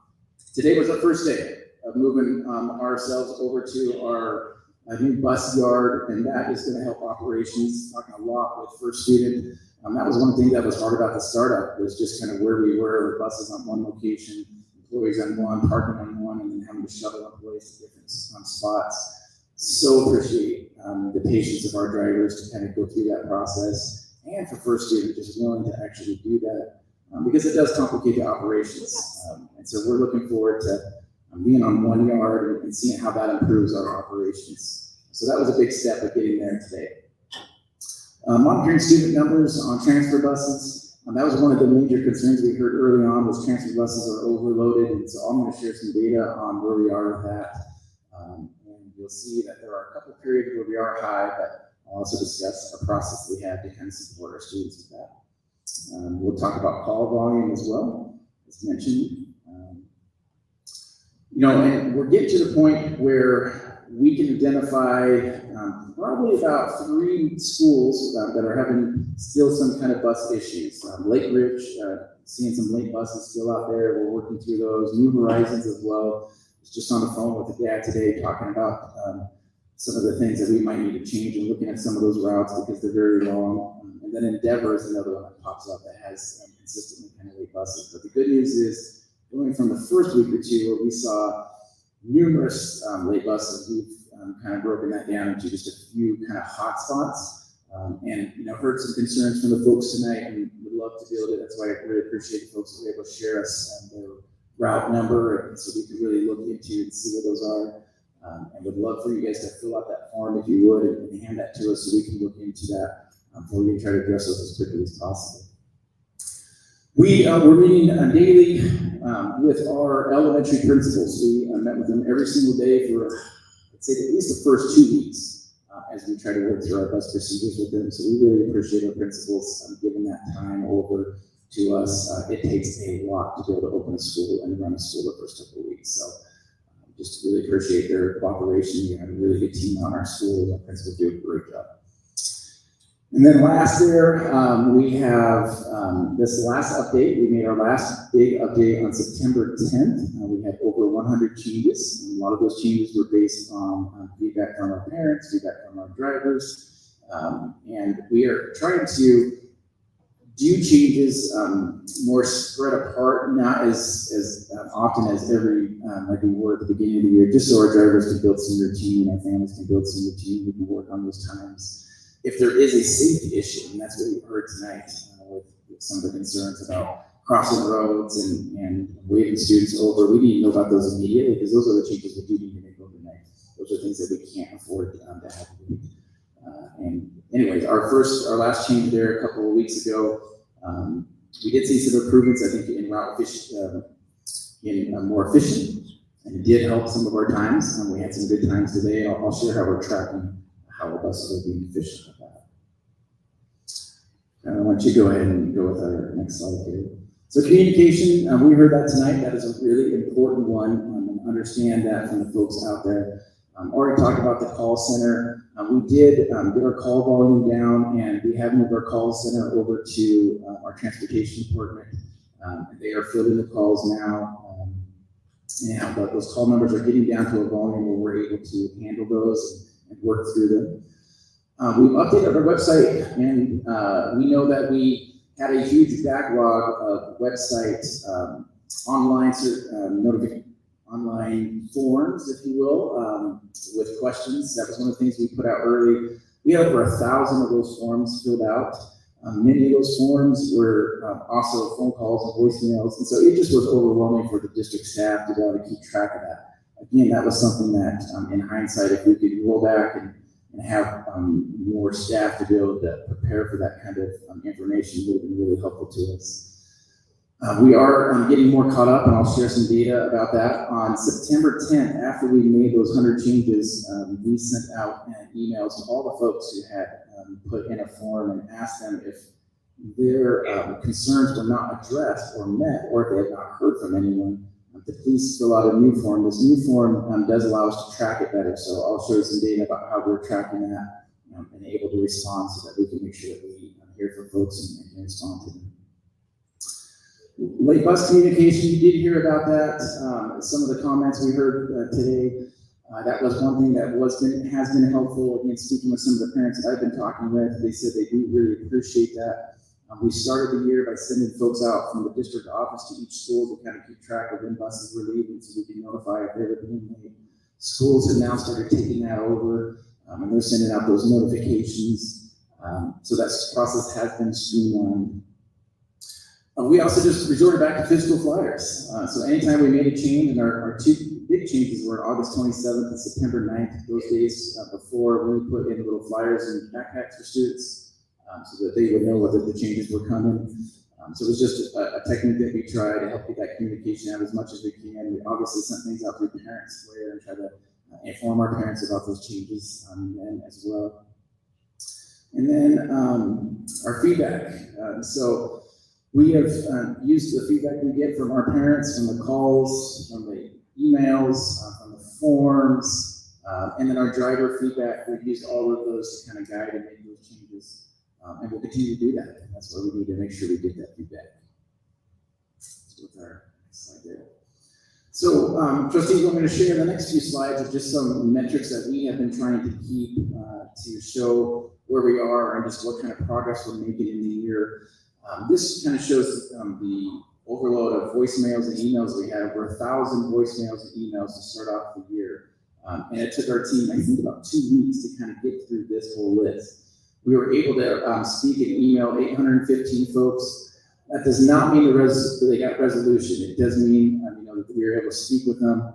Some we had to actually refer on to our transportation department, and you can see that number there. But we did try to keep track and resolve as many of those could. So we got to 76.5% resolved. Really wanted to get to 100, but realized that we probably weren't going to be able to fully get there. Which is one of the reasons why after our September 10th, we did do kind of a reset, if you will, so that the district can take in any of those new comments or concerns and really try to address and provide that customer service that folks deserve. All right, let's go ahead and the next one. You already saw this slide. This is our call volume again, just kind of where we've gotten from week 1 down to week 4. I know we've talked to first students as well around the call volume, and it has gotten better for them as well. Again, the calls the first couple of weeks was difficult to keep up with, but we're getting down to a manageable number. Go ahead, Tyler, the next one. So this is one thing that we have been doing to really monitor our elementary and our drop-off times in the afternoon. Like how late are students getting home? That's one of my major concerns. We heard about some of the concerns around, the weather that's coming. We know that. We also know the time changes. And that's very concerning to me. I do not want students dropped off in the dark. That is one thing we're going to push. So I heard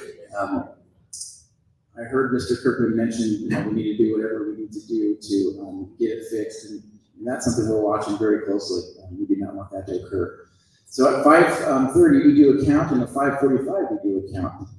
And so you can look there, and this is a general count because we don't always have 85 buses out. One day we might have 81, and then we got 6 or 7 buses on a trip. So that means we might have 88 out of the yard. One day it might be 84. So it's really hard to kind of put a quantitative number on that, but we do keep track of that. And generally what we're seeing is about 60 to 65 of our buses aren't in the bus yard. Some of our buses are also fueling up, and that was one of the kind of pinch points and strains that we had on our system, is that we didn't have fuel on site. Now with our new being on one lot, we're able to have that, so that helped just get buses back easier. By 5:45, you see that does improve. The vast majority of them are back on the lot, and then our all clears are getting better.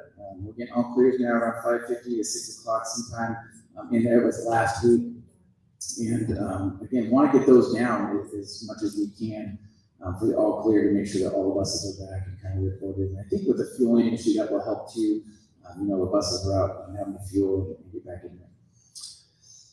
So bus stop data. This is something that we've also been monitoring, and yeah, thank you, Tyler. I know it's really small. So what we've doing is been trying to just pick about a dozen routes or so, just trying to monitor where are they when they do their first drop off or the first pickup. What is their scheduled first pickup time? When are they actually getting there? And when are they doing their drop off? And when are they scheduled to do that drop off? And we're going to pick random routes throughout the next couple of weeks so we can kind of monitor that. These are the ones that were done last week by first student. For students, kind of give us this information. You can see we track CO4, track C10, NO1, NO4, SO5, and SO2. You can kind of see where the first stop are, where our actual times are when we're getting there. We do have an elementary time and a secondary time. So just again, it gives you a look at the data that we're trying to get to. Particularly, as I mentioned, the concern around those last stops. What time are our kids getting home? And we're going to be watching that. And we try to do anything we can to adjust those routes to make sure that we can get more efficient, or if we need to add an additional bus or anything to try to drop that down into a more manageable time. Tyler, go ahead with our next slide there. Our transfer buses, that was something, as I mentioned earlier, in our issues that we had earlier in the year. Again, I think our transfer buses have greatly improved from where they were the first couple of weeks of school. Boy, it's really hard to see in that slide, but we are having schools track when transfer buses come and leave, and how many students are on them, so we can get an idea of whether a bus is overloaded or not overloaded. Currently, right now, what we're doing is we're providing an extra bus at each school. So if a bus is overloaded, the students would go into that overflow bus, and then we can drop the students off there. We did get some concerns that students were having to sit in aisles and the buses were overloaded. We've looked into those and did not have any verification that occurred. I checked with first student and asked them what the policy and procedure is around that. And a bus does not leave if students are in the aisles. They need to go to a transfer bus. And our biggest time we're seeing is really the second and third period is where we're using our additional bus the most based on the data. And we'll keep monitoring that second and third period time. Shuttles are arriving 5 to 10 minutes before our transfer bell. There are a couple of schools where I believe it might be Union, where that might be a little earlier. And so we're trying to adjust that because we don't want students coming out of class and missing time. We want to reduce that as much as we can. Our shuttles are leaving on at their scheduled time. We're tracking that to make sure they get out because obviously that's important for class time and just to keep the schedule rolling. Our overflows leave about 2 or 4 minutes after the main buses leave. So if a student need to get on that overflow, they leave just a little bit after that. And then our shuttles our counts range anywhere from about 18 to 50. So some of them there's plenty of space, and some of them, as we mentioned, like around second, third period. Looking at that. All right, some more metrics to monitor progress. One of the things I talked with First Student about when we met with them is we were really concerned about our drivers, just knowing how quick the startup was and just how much of a change they've been going through. We wanted to see how they're doing. And that's one of the things we asked First Student to look on and do some interviews with, and I know their HR departments came in here and done some of those. And, so I think Mr. Newman can kind of share how that's gone, but it's been a nice thing to kind of see how Mr. Newman kind of shared a little bit about some of the things that he's done to kind of figure out how our drivers are doing. Appreciate that. First, I want to recognize the drivers and the staff. I mean, they've been working some tremendously long hours. Many of the times we're working on weekends during training. We just moved into our facility. Thank you all for that. That has been a big help. We do have people coming in and out of our location every single week. We have scheduled training every single week. A lot of it's with staff, some of it's with drivers. So this past week we had our regional HR director and our area HR manager in, talking to drivers, and really just going through the process. And what I asked of them is give me some feedback from when you talk to drivers on how they're feeling, just some sound bites from some of the things they're telling you. And this is some of the things that they said. Hey, we've had constant change here. We've moved facilities now 3 times. So it's been very hectic. Route changes are coming frequent, but we love the environment. We love the work that we're doing. Really enjoy it here. I really like my route. They made the changes necessary. Still need some changes made, but I love driving the bus. I love my students. So I think overall, and you heard some of the drivers here talk to you tonight, we are having some challenges. We're working through those challenges with the district. I heard today, tell me what you need, and we'll tell you what we need. I'll tell you, we're having those conversations every single day.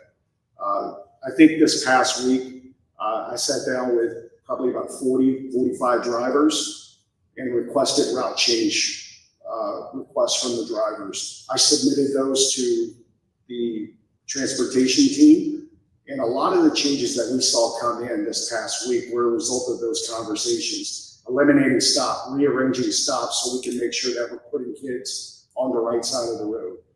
So those changes are happening. We're working long hours to make sure they're happening. And I want to thank the drivers for everything they're doing. For the parents, I know it's been tough. I'm a special needs parent. So when I heard the parent talk about their kid, hey, that hits me at my core. I understand, and that's why I'm here.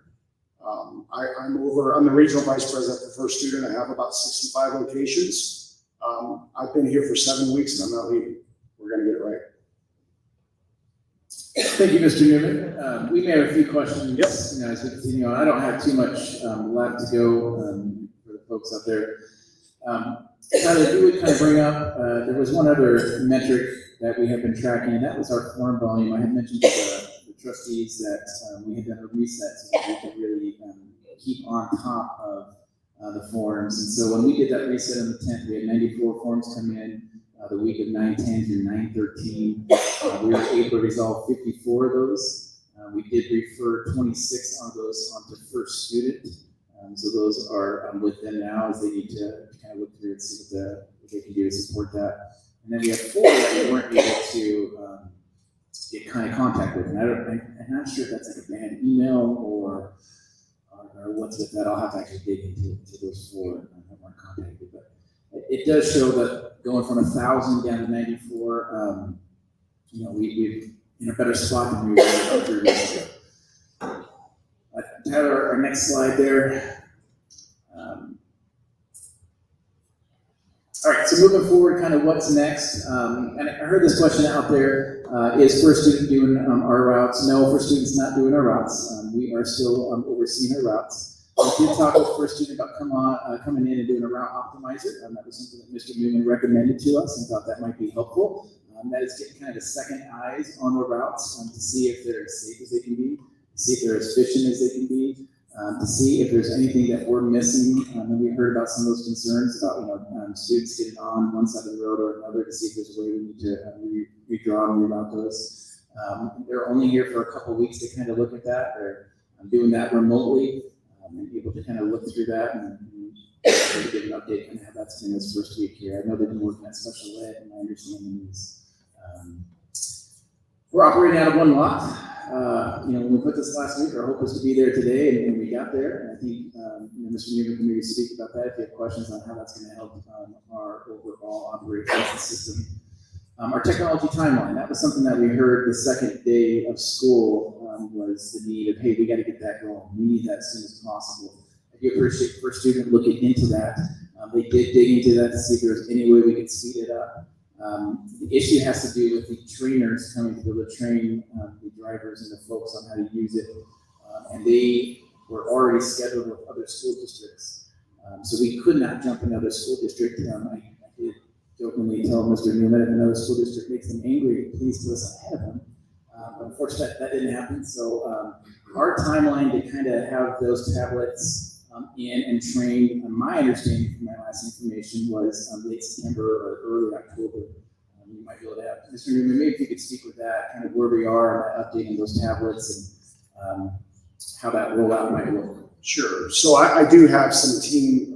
One of the members of the team I spoke to this morning, they are on site. It's not one of the trainers, though. We're looking at the installation of the tablets. So we have trainers coming in 2 weeks. They'll complete the training. And the tablets will kind of be opened up in phases. So initially what will happen is they'll open up pre-trip and post-trip. And they'll also open up the behavioral first acts program, where we'll do behavioral tracking on the school bus, and we'll do the training with your team. So that's the initial phase. Shortly thereafter, we will open up the navigation of the tablets, so drivers can use the navigation to run their routes. It'll make it a lot easier for standby drivers, sub-drivers, out-of-town drivers, if we happen to have any there, to run any route without issues. Mr. Newman, do you know, is the timeline for the training still planning around 1st of October? Yeah, they're scheduled to come in 2 weeks from today. Yeah. All right. Tyler, I believe that was the last kind of some of the main things we got coming up, and I do believe we can open up to questions. Mr. Newman, maybe you could discuss, this is one question I heard from the folks out there was around the tablets. Sure. Where do those come from? Is Nampa buying those? Would you kind of be able to share that a little bit, that information? Yeah, so the tablets are from Tyler Tablets. They carry proprietary software. They were part of our bid. We didn't charge the district extra for them.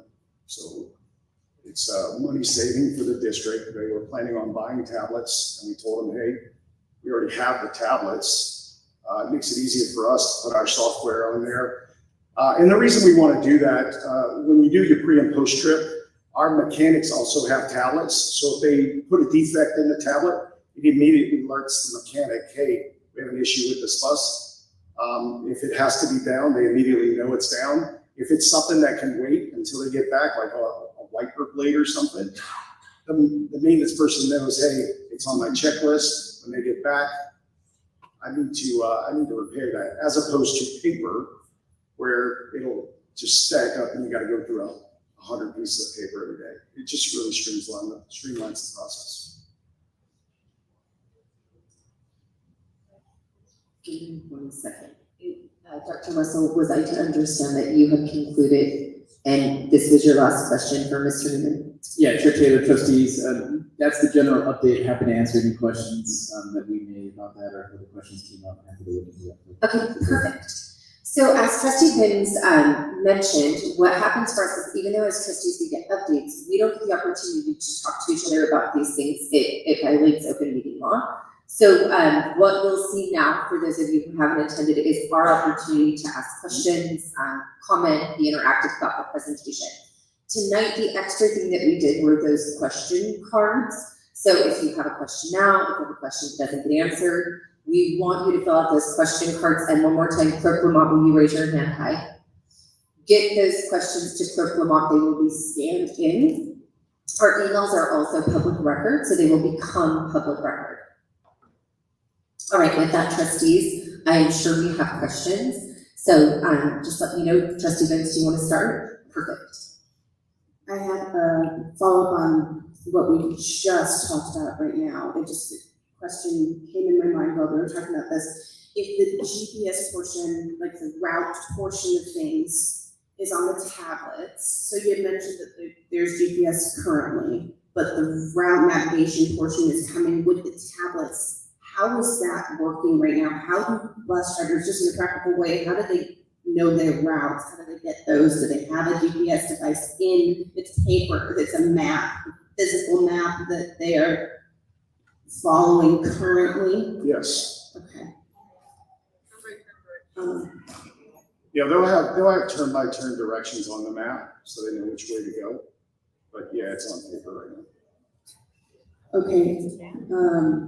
Can I see, do you have more questions about the tablets? I have some questions on the tablets, and I think Trustee Jennings does too. I do have some additional questions about the tablets. So right now, the timeline is the end of September, beginning of October for the installation and training on how to use the software that's on the tablets. Yes. Yes. And then the parent portion, the software is supposed to allow parents to interact with that. When is that? That's dependent upon the installation of these tablets. How does that? No. Okay. No, so that's our first view parent tracking app. We are updating the app. It should be ready mid-October, and this will be one of the first locations we roll it out to. We'll pilot it real quick to make sure there's no issues with the data feeding in, and then we will roll it out completely late October, early November. Okay, so just to make sure it'll be probably like a 2-week, 3-week difference between the installation date and time and the training and the, So it's two separate things. Okay. So the tablets are for driver navigation and for pre and post trip, and also student behavior app will be on there as well. And the drivers can also clock in and out on that tablet. The First View app is completely separate. It is a parent tracking app. Parents can download it on the phone. The district will have a district view app where they can see all the buses in real time up on a screen. A lot of districts put that on a big screen TV and they can look at it, so you can immediately tell when all the buses are in. Okay, and then so if these are two separate things, my original question was in regards to timeline. So this is beginning in October for the tablets and then middle to end of October for the parent software. That was the original part. But given that, if there's some kind of a delay, which hopefully there will not be a delay on the physical tablets, since this is totally separate, yes, there should be that delay, if it occurs, should not affect the parent app software. It will not. The only thing with the parent app software, they're doing some enhancements on it right now. They expect it to be done mid-October with a late October, early November rollout. Okay, and then, sorry, one last question. When everything is up and running, the tablets for the drivers and the parent apps for the parents in the district, any behaviors that are noted in student discipline or issues on the bus, those will talk to the parent app, yes? Or how does that know? No. School, okay, how does that work? So what we'll do is we'll do the training with the school administrators. And when we fill out a student discipline form, instead of doing it on paper, it will be done online, and the administrator will be able to log in and see they'll get an alert, and they'll be able to log in and see the student discipline form that was sent. Okay, so, sorry, not to put too fine a point on this, but say, so my son Carlos here, and he usually does a pretty good job. I'm going to use him as an example just because he's here. if Carlisle does something untoward on the bus, he gets disciplined for some reason, he gets written up and it gets sent to the administrator, and is it then the administrator's prerogative to let me know, or how do I know if, every third Tuesday Carlisle does whatever? Sure. How do I as a parent know? Well, the way it works today is I fill out a student discipline form, send it to the school, and the school administers discipline. Nothing's gonna change there. You're just gonna get it really fast. And there'll be a digital record of that student behavior form. So what'll happen is if your son has an issue today and 2 weeks later he has an issue, that administrator will see that he's had 2 issues. So it makes it easier to track. You don't have to think about or dig and see, hey, has he had multiple issues? It's immediately noticeable he's had multiple issues. And what about, so petition student, right? Sure. What if little Johnny does something on the bus, or there's an incident on the bus, and little Johnny comes home and says, Mom, such and such happened, and somebody's picking on me, bus driver's me, or whatever it happens to be. Sure. And you get little Johnny's story. Yep.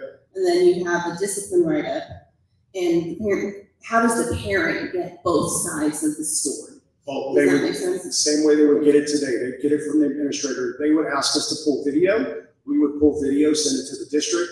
They can view the video. They'll see the behavior notice, and then they can get the facts from the video.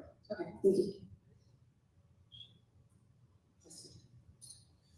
Yeah, I got a couple of questions regarding tablets themselves. Are they new to the company, this No, tablet? we've used them for a while. Can you tell me why they're just not installed day one on these buses? Why the tablets aren't installed? Right. Well, I can tell you why they're not installed here on day one, because on day one, we could barely get our feet under us. Typically, you have 5 to 6 months to start up a location. We had about 7 weeks. That's why they weren't installed here.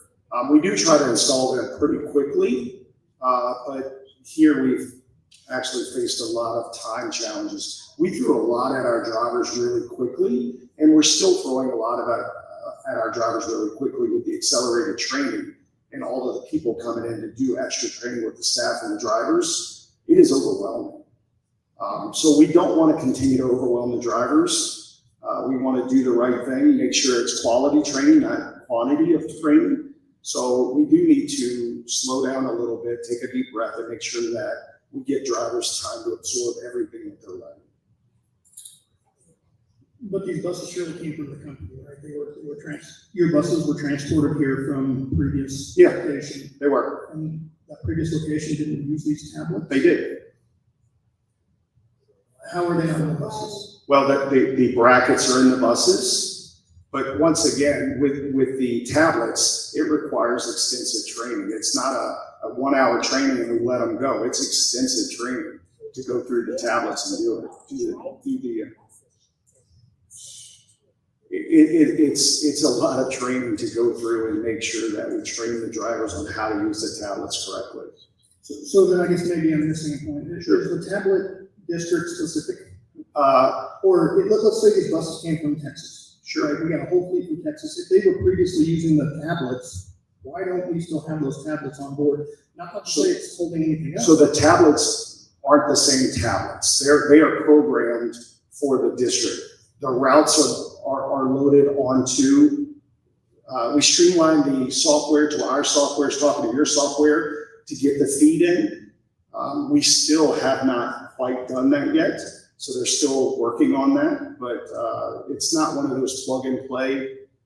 It doesn't work like that. And it's probably a blessing that we didn't roll them out day one because of all of the changes we've been doing on the routes. So you were able to answer my questions on the tablets. I may have more questions for you, but 2 things. I want to make a comment tonight. I really appreciate your transparency up here. I think that most times that government fails, it's because it's a failure to be honest when you make a mistake, right? And really it comes from either public persecution or misinformation. Like there's a lot of reasons that government entities don't like to be transparent when dealing with an issue or a problem. So I really want to thank you for your transparency. I've gotten to meet with you multiple times over these last few weeks because I'm I'm an intense person and I want to know exactly what's going on. I appreciated the culture that you had when it came to the terminal. I appreciate how much you guys have worked with us to make daily changes.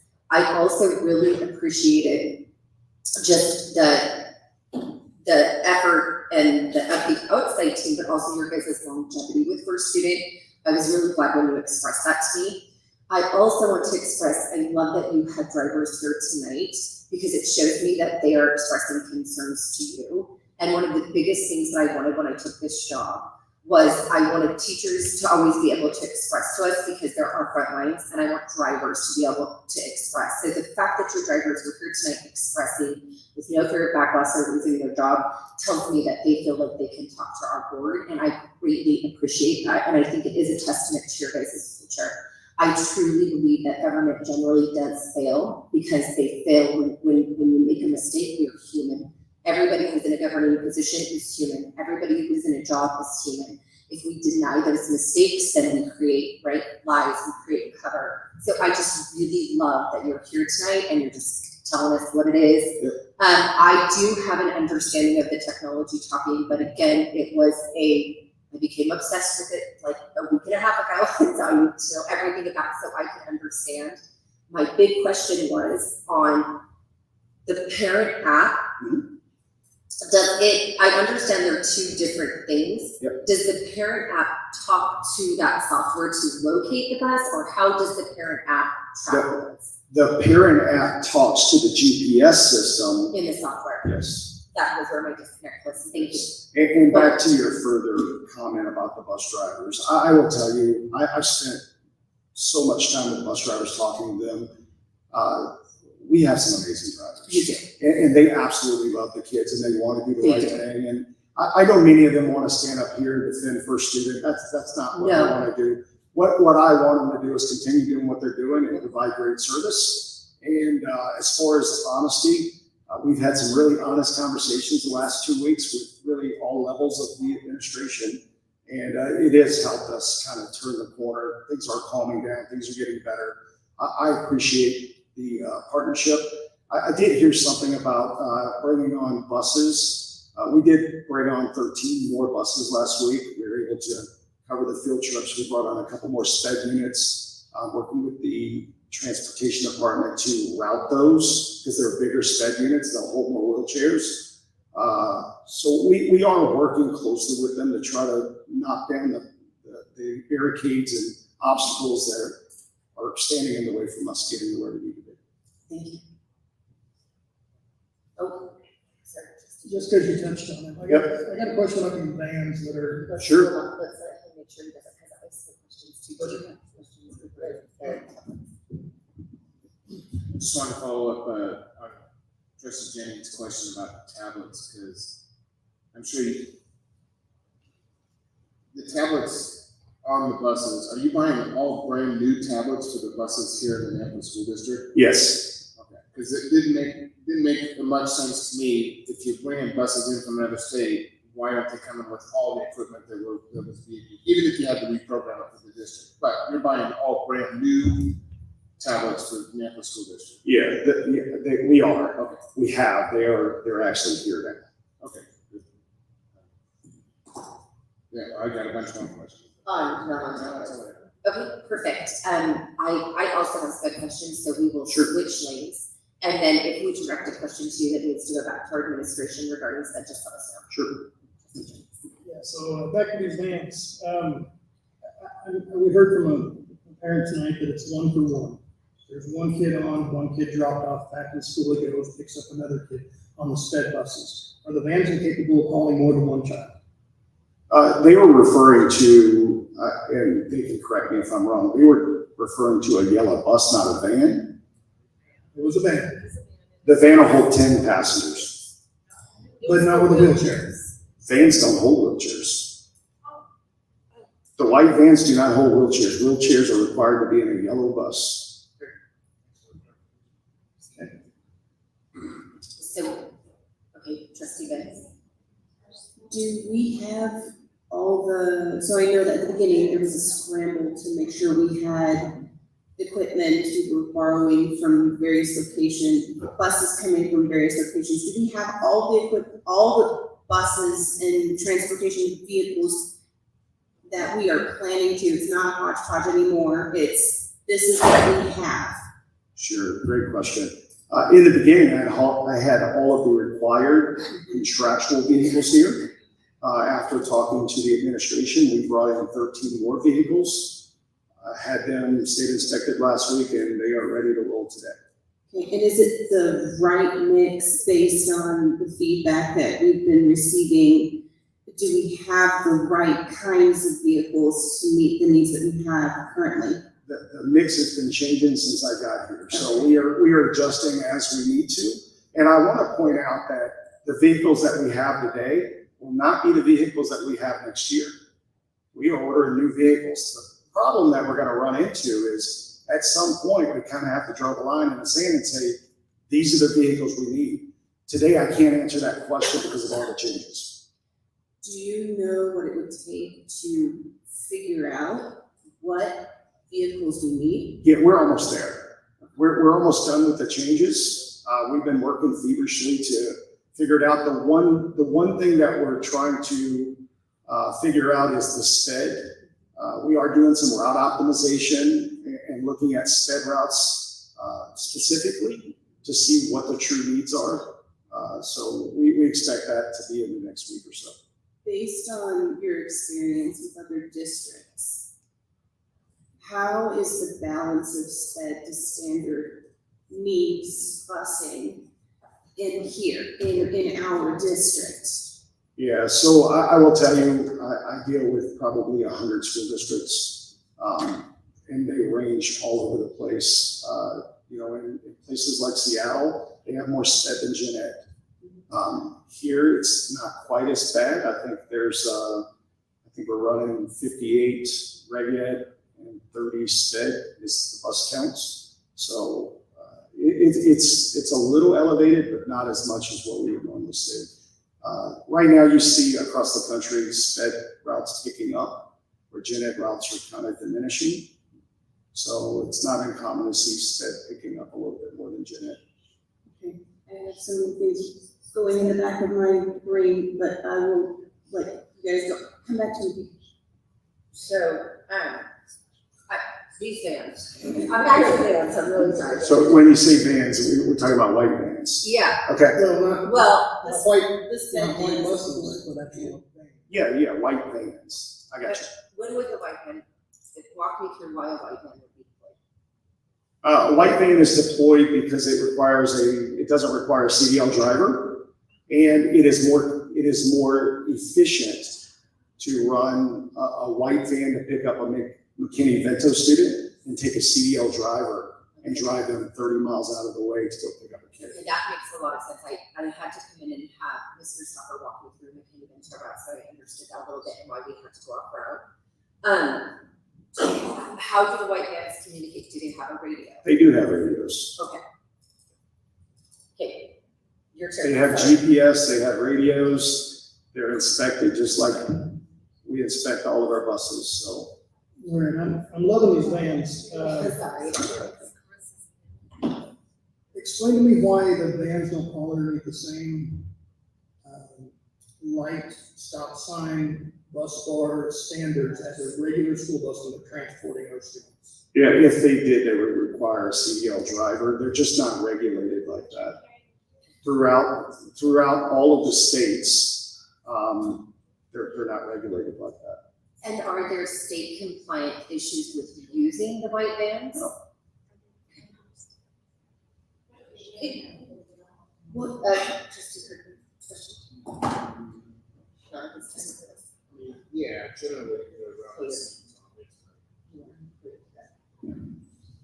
generally they're around the same topics, but a little bit different. How long is the permitting process through the State Department of Education Transportation Division? How long does that take to get a bus through that permitting or that certification process? Once they meet so it's kind of a two-part answer.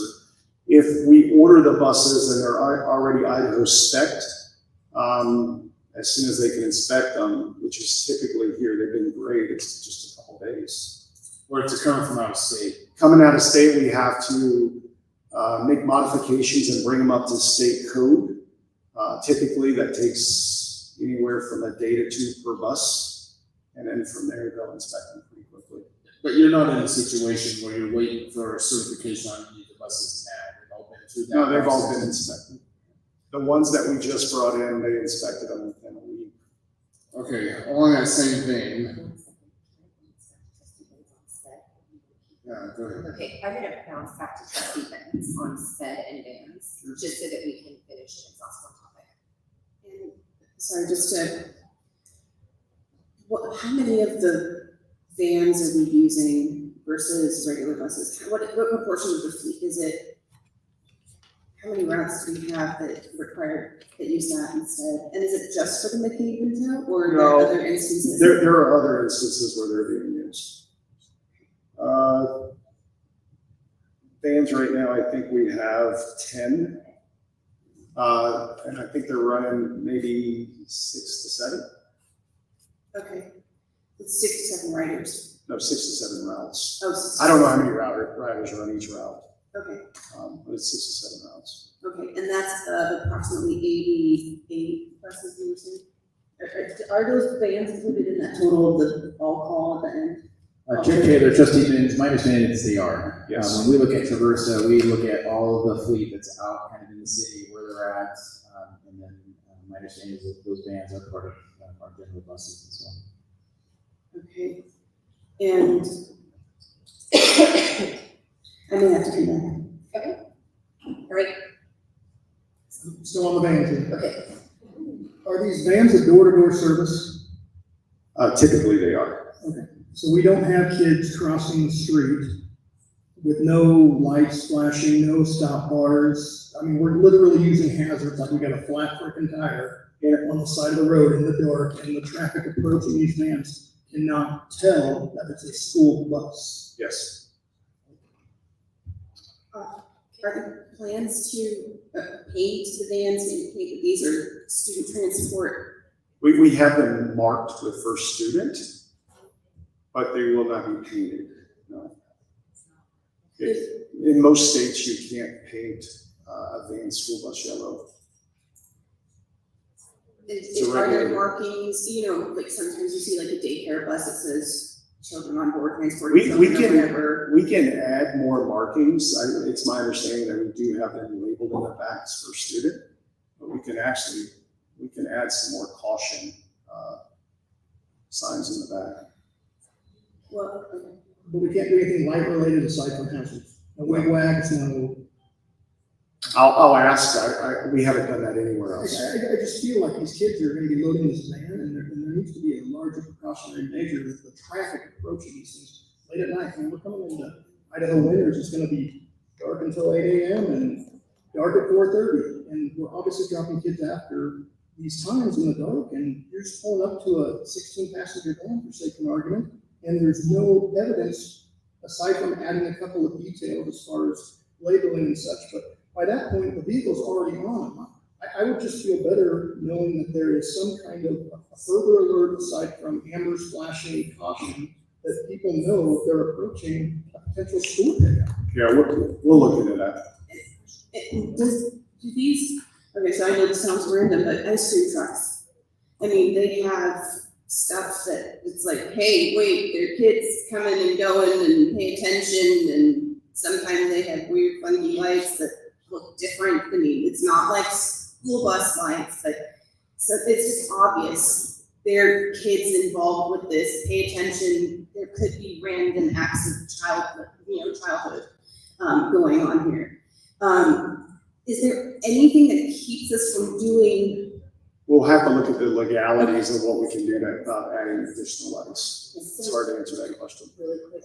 Trustees, I am gonna go ahead because it seems like there's some directives around the van. I'm starting a email over to Dr. Russell just so that he gets these directives and we can get the answers regarding his vans. I'm also getting the impression we'll probably come to see the vans. Mm-hmm. And then, sorry, one more question. Is it efficiency that is the reason why we're using the vans instead of regular buses for these routes? Yeah, so it's a couple different things. Number one, it's a little cheaper to run the vans. Number two, it doesn't take a CDL driver. And number three, typically it's because the load count is short where the geographical pickups are long. Thank you. Yeah, I get the use of the van, especially when making event places. Yeah, so my concern with the vans, and I mentioned this in the last board meeting also, or 2 board meetings, I can't remember now. I understand that it's a cost saving, and I understand the CDL driver. What I don't understand is why was the use of the white van included in the bid that you provided for the district? I'd have to go back and look. We typically do include the price of a white van, but because your bid was so specific, it was probably added afterward. Okay, so here's my, this is what's sticking in my craw right now. Sure. You're saving money at the expense, at the potential expense of the safety of the student. We don't need that cost. But that's really what bothers me in this conversation, this line of questioning right now, is that I get it, I get the cost saving, you're running a business, I totally understand that. And this is one of I work for state government. And one of the issues I have with state government is that we contract out, and typically it's the lowest bidder, and typically it's them, the contractor, saving money at the expense of ... That's what I don't want to get to in this scenario. So the white van, without the markings of a typical yellow school bus, whatever size that might be, I think we are putting kids at risk, especially when you're out on a deer flat at 5 o'clock in the evening or 5:30 in the evening, like Ms. King was talking about. It's hard to find the stop.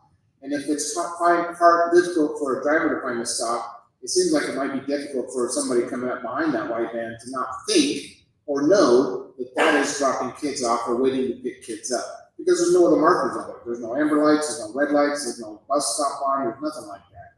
So I don't know where we go with this. I don't know if it's a contract thing that we can look at, but I really am concerned about the white vans being used to save money. So like I just want to stop you. It wasn't the Hold on initial just a bid. second. Hold on just a second. But like I said in the last board meeting, it's not about, yes, it's about saving money, it's about coming in under budget for the district as a whole, but not at the expense of the safety of the students, and that's all we got that. Sorry. Yeah, so the vans were in the initial bid, but I am also gonna say that in my mind, and maybe because I see those McKinney-Vento routes, when we're going directly to a student's home and pulling in for a McKinney-Vento child, I wanna be cautious in saying, totally heard the parent about loading the van, totally don't want our kids crossing lanes of traffic over and over, like all heard. But I also want to be cautious in making generalizations because we haven't seen how they work exactly or where you're using them. And in some cases, I would assume that it actually is advantageous to have the van, especially like the McKinney-Vento thing. When I saw that route, it was eye-opening to me what we're required to do and how far we are required to travel. So the van makes the most sense there. So I, again, am with Trustee Kirkman on safety, but I want to be cautious in making generally broad statements, whereas there may be places that the vans are needing to be used and they were in your initial bid. Typically, the vans go door to door. Yeah, making community stops. So they shouldn't be stopping on the road. They should be pulling in the driveways. And this brings, and I appreciate that, and I'm with you, Chair Taylor, on that. But here's where, and I had this written down here, and this kind of goes, it's more of an overall question. But I wrote down here, it's like, where's the gap? Where's the gap from what we're hearing from the public and what is actually happening? That's, and I don't know if we'll ever find out where that is. When we have parents saying, or a driver saying, I'm dropping kids off in the street, it's dark, and people coming up behind me don't know that I'm there dropping kids off. But these white vans are door to door. So where's the gap? Where's the misunderstanding here? How do we bridge that misunderstanding chasm? Yeah, we can definitely take a look at the routes and validate that they're all door to door. We should be making community stops with a thing. Okay, And I think that's a great move. I just want to make sure if a white van is doing that, then it probably shouldn't be doing that. You can make the adjustments on your end. If they are going door to door, different scenario. They're dropping them off at the door, waiting for the kid to get into the house, or parents coming out to meet that student. Completely different scenario. I just want to make sure that there's no gap in what we are assuming is happening and what really is happening. So for those white van routes, I'll start partnering with the drivers, calling them in and validating that they are actually pulling in the driveway and not making community stops, which I think that's a great. I think I'll that validate it. would just give us a lot. Absolutely. Yeah, that's great. So appreciate that. Thank you. And I just, One second, just because I want to make sure we get answers on this, trustees, because I agree, I know how important this is, and the comment too, it's in the email as well about the white van, the child in the wheelchair. I don't want to lose that, so can we please get images of all the vans that are being used and shared with us? Can we please keep the routes that these white vans are being utilized for? And we also want to know what can be done to flood the buses. Okay, perfect. Sorry, I just want to make sure I'm getting all this, guys. Thank you. people just get into a routine on their way home, and people will space out and drive 10 miles and not realize, they hit every stop sign and they did everything good, but they just get into it. I just feel like there needs to be a visual aid on these things. The vans are great in certain instances, I get that, but I feel like we just have to have some kind of alternative visual aid that isn't just hazard lights, because we see a lot of those around the valley. And I hope that there'd be something that would be a visual alert to the public to realize this isn't just a normal car. Oh, Yep. just one second. Randy, do you need to be here and I can do it? Sorry. Oh.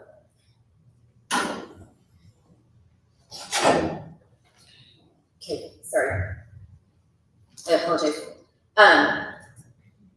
Trustee, okay, really quick. Are we done with the white vans? Okay, perfect. So can you add to that list of verification stuff? How many individual routes we're running? So we've already asked, can you please get the routes that these white vans are used for all? So we are gonna get a list of all white vans being used. Do you want to know how many individual routes are running in general? Okay, in different, like just in general. Just in general. Because even if there's a McKinney vintage stop that's on a regular route, but you want that as well. Okay, thank you, yes, I can. Okay, Trustee Jennings, I'm gonna let you start us off. The van's been great, and actually, Mr. Dillon, I appreciate your time and your information, and I have no further questions for you. Appreciate it. Okay, Trustee Kirkman. I also appreciate you allowing us to, it really does help. I am with Trustee Kirkman, and yeah, I mean, the calls, the parents that we talk to, it's emotional. It's yeah. I'm a parent, I understand. I know.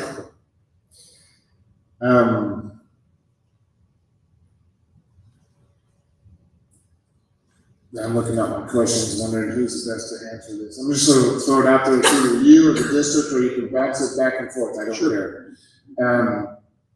Overtime costs. So I know that you've got some drivers that might be working 40 hours plus. I don't know, that's what was brought up during public testimony, so I'm just throwing that out there. But who pays for the overtime costs? Is that included in the bid? Or do we pay anything over and above? So at the beginning of the contract, we did have drivers that were working extremely long hours, including shuttling. So any extra hours, according to the bid, does get charged to the district, not the overtime.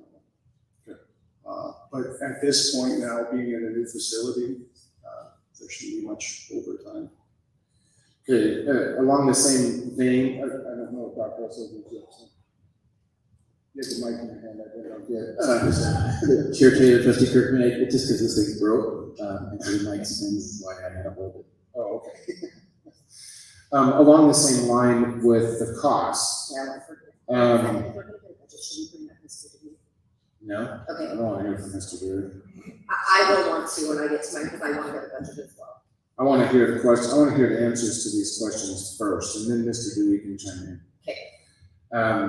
Because these these came up during public testimony. So, is there an increased cost to the operation of these quote unquote transit buses? First of all, I guess the question is, are these transit buses? And is there an increase to operating these types of buses as opposed to what we used to have?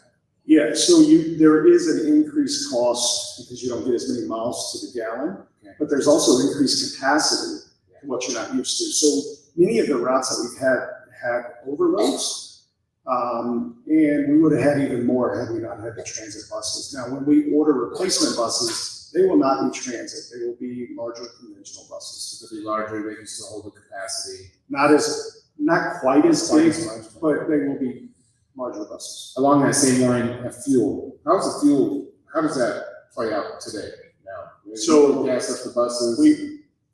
Prior to today, we were going to fueling stations and gassing up the buses. Today, we have a on-site fuel tank, and we are fueling on-site. Okay, the cost of that fuel is borne by the district. Yes. And Dr. Russell, you might be able to respond to this. The cost of that fuel paid by the district, do we have a better cost structure with that fuel than before? And how did it work before? Chair Kirkman, Chair Taylor, Trustee Kirkman, the concern about getting on the same lot, not to always efficiency, and that was a big one, but also through the cost of fuel, because doing a gas card, you're at the mercy of the open market. And we all know fuel is extremely expensive right now. Our fuel costs are based on government pricing, and that's how it was done in the past. If the government has a better price, Mr. Dewey, for it, and you get it at cost. So part of us getting on that lot as soon as we could is not only through efficiency, not only to attract buses better, but also to make sure that that fuel cost does not get out of control. So we've had 16 days where our folks had to bus up on regular market prices. And I'm glad we're back and we got a fuel thing up and running and we're able to bus out there. So I think that's going to keep that cost down. And I understand the concern of fuel costs. And then Mr. Dewey is happy to speak about that at some point if we need to. Do we have an idea of a percentage of the decrease in cost of fuel that we might realize or hope to realize with this contract? Chair Taylor, Trustee Kirkman, Mr. Dewey probably the best person to really answer that. Trustee Kirkman, that answer has a lot of different areas with it, so it's not as easy as what we had. In the past, the busing cost of the route fluctuated based on pricing of the fuel prices in the market, and then it went up and down based on different things. But did we always pay market price for fuel? We never did. It was part of with Brown Bus, it was always part of the route cost, and if rates in a certain industry went up a certain amount, then our rates went up as well. If it went down so long, it went out as well. It was if it went up 5 cents, 10 cents, or down 10, it didn't move, and our route stayed the same. So we got the benefit of that, I will say, when fuel prices were really, really, really low, and now the fuel price is really, really high. We've escalated. It wasn't an increase. It was mostly for fuel rights. What's happened recently for us, so one of the reasons we wanted to take it over is we do utilize state contracting for our bus fuel purchases. We've tried for weeks to get our temporary tanks on site. We've been getting many snacks, and we finally got that done. So what we've done is we've created prepaid cards for the buses to be used. Those prepaid cards, we are still going to get the benefit of our state pricing in terms of not bulk pricing per se, but one of the things I need to do at this point in time is I will go back and it will be refunded our state and federal taxes associated with those. I just have to turn that stuff in. In the other ways, we get the bulk pricing and it comes directly off at that point in time. So we'll be able to use that. We'll also be able to use those tanks for our internal vehicles as well, so we don't have to go back and try to refund our taxes as well. So along with fuel, our this year's fuel estimate is $350,000. Does that still ring true? Yeah, so basically the way we got to that was just an estimate based on how many routes we had, kind of the given routes, how many miles we were given for each route, what the estimated value, the gas value was for gas miles per gallon for the buses, and basically based on like a $4 route. So we came up with that estimate to see, to kind of come up with that. We've also utilized, I've contacted other people that had their bus drivers, buses in their own lots, which is West State Invoicing, and they kind of gave me that same idea that's pricing seems reasonable. Is that amount lower or higher than last year's? So the difficulty with this is, remember, our fuel was mixed into our pricing and our bus routes. So it was all So we mixed really in, it was didn't a know. formula We based. really didn't know what That's it was. exactly right. So we had no idea other than the formula, and we had very much, and I trusted Brown Bus to this day. I'm not saying they're not doing anything correctly, but we had to have full faith in Brown Bus was actually doing those matrices right to get our routes the right way. Because we had no Very, control, very we had no difficult. control over the fuel. Correct, we had no control of any purchases and that, and they were also utilizing that fuel for other drivers, other buses as well that they were doing some other stuff. They had their own fuel tanks on site. Our goal is obviously to have a permanent tank and have much bigger tanks that we have, the cheaper will be even then, because it's the delivery charge that costs us the most. The fuel is based on market rate, based on whatever we can get it, based on state route. It's really the delivery and charges that we have, and as soon as we can get the big tank up, that tank will have a significantly more value, and we'll be able to get a lot more discount on our pricing as well. So as of right now, how often do you have to fill up those temporary tanks? That is actually, I don't know that because we've literally just filled them up. I think they're 500 gallons each, and they're 3 tanks. And so hopefully we're really just waiting on getting our permits in with this city to get our big tank, and then get the first students helping us out with getting a big tank. That's a great tank out of Washington, I believe, and we'll get that over here as soon as we can get that. That's a 20,000 gallon tank, to 10,000 gallon tank. We'll have gas and fuel in there, and that'll probably be once every 3 weeks to a month. Okay. And was this delayed by our decision to move? Yes and no. Each time we tried to move, and then we had different challenges with the fuels, and then some of the rules we've had associated with getting the fuels on site have been, I'm gonna just be quiet on that one. Chair Taylor, just to answer your question, we knew that when we went out to bid that we would have to have our own fuel. We knew we were going to have our own bus yard, and we were gonna. So yes, the answer is yeah. Every time we look at our own sites, remember that was one of the things we tried to do originally, is to look at our own site. We knew that we were going to have to put fuel on that site at some point. That was part of the process of us getting a bus yard. I think that was my question. Since we decided as a board to move our site, did that delay this process, or were we always planning on having the fuel tank now? Do you think that? So the issue that we had is, one of the things we weren't sure of what kind of tank we needed and all that. We were working with some experts and figuring out what kind of tanks we did. We worked with our company that's actually delivering our fuel now to help us with the specs and what type of stuff we needed. We were working with First Student to make sure we were putting a tank in. So we didn't want to put our final tank in until we knew exactly where we were going to go. And exactly how many weeks have we been in contact with you? And this, I have to go back to the meeting. So I know how long we've been in school, but what date did we, maybe Clerk Vermont, this is a question for you. It's about 8 weeks. Thank you. But we were still looking at temporary fuel tanks, even like the union side. Well, our hope was actually to get a big tank on site. I think it was a little naive on our part, that hoping that we could get. We knew we were a little bit out. We did not know the hoops that we would have to run through with state permitting. And when we found out our vendor, and what actually we found is these tanks were going out on construction sites, getting dropped off all over the place, and just being able to fill up. So we're like, oh, this might be easy. We put it in, and then we ran into a lot more rules when we wanted to put them where we wanted to put them. So at that point in time, we've had to go through a little bit more hoops. But I think that what we have is a good solution for now.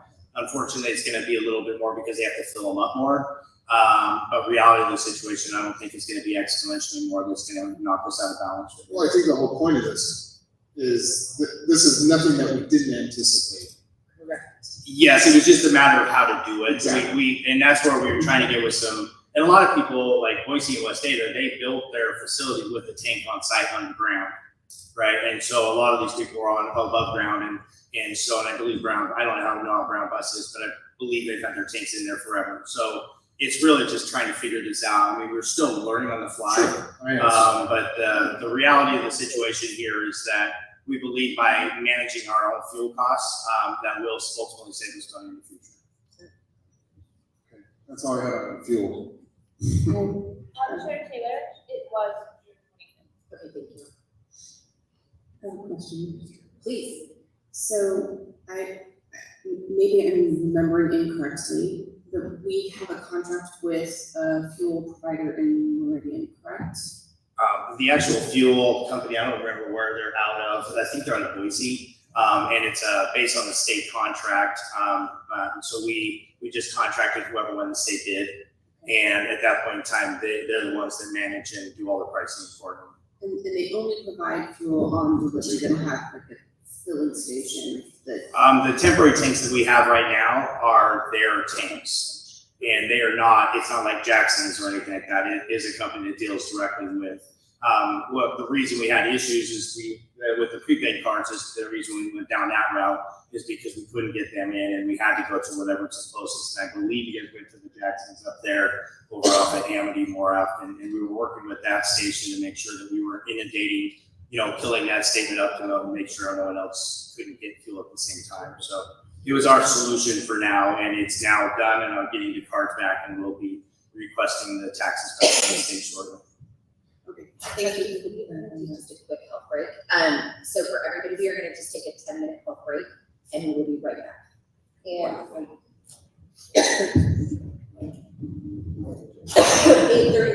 8:36, we will come back.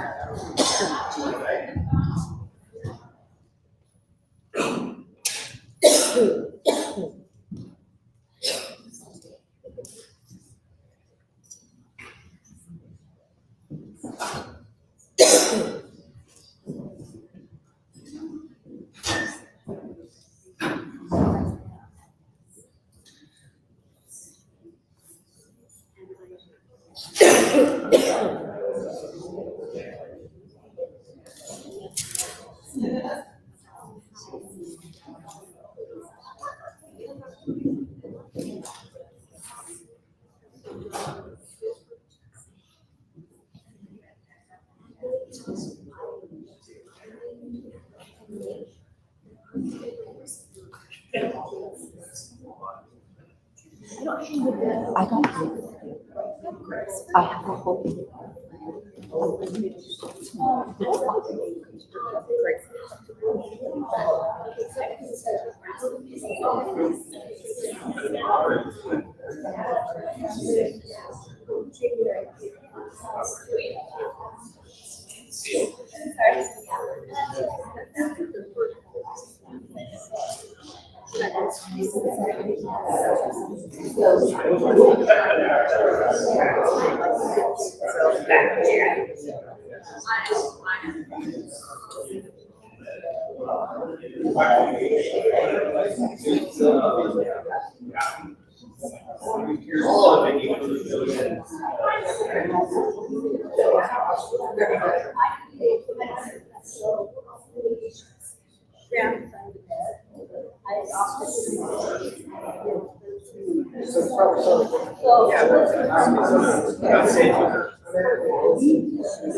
no, that's not. We don't. The state just take away a lot of funds they give us. No, that's legit. I've seen the same thing. Yeah, we probably should get that. It literally, we have it. We just need to cut it out. Like I see, it's hard.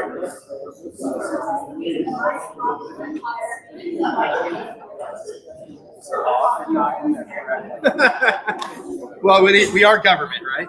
Yeah. It's almost like it wasn't in there before. Yeah, because look, that even things like it's like it wasn't supposed to be in there. We like cut it and tried to do something funky to put another outlet here. Yeah. I bet you anything it was. It was not even supposed to be an outlet there, and it was covered at one time.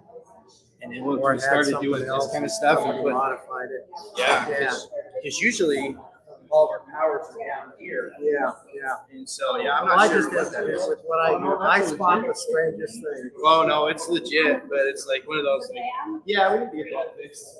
Yeah.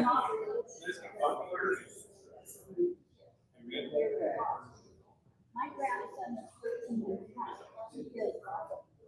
He knows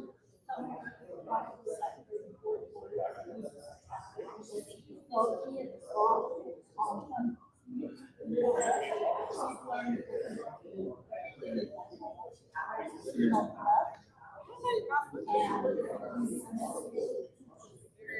And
I turned my yeah, I think we turned off my. All right, you guys, we are going to go ahead and restart the session. Trustee Evans is just coming up from the back now.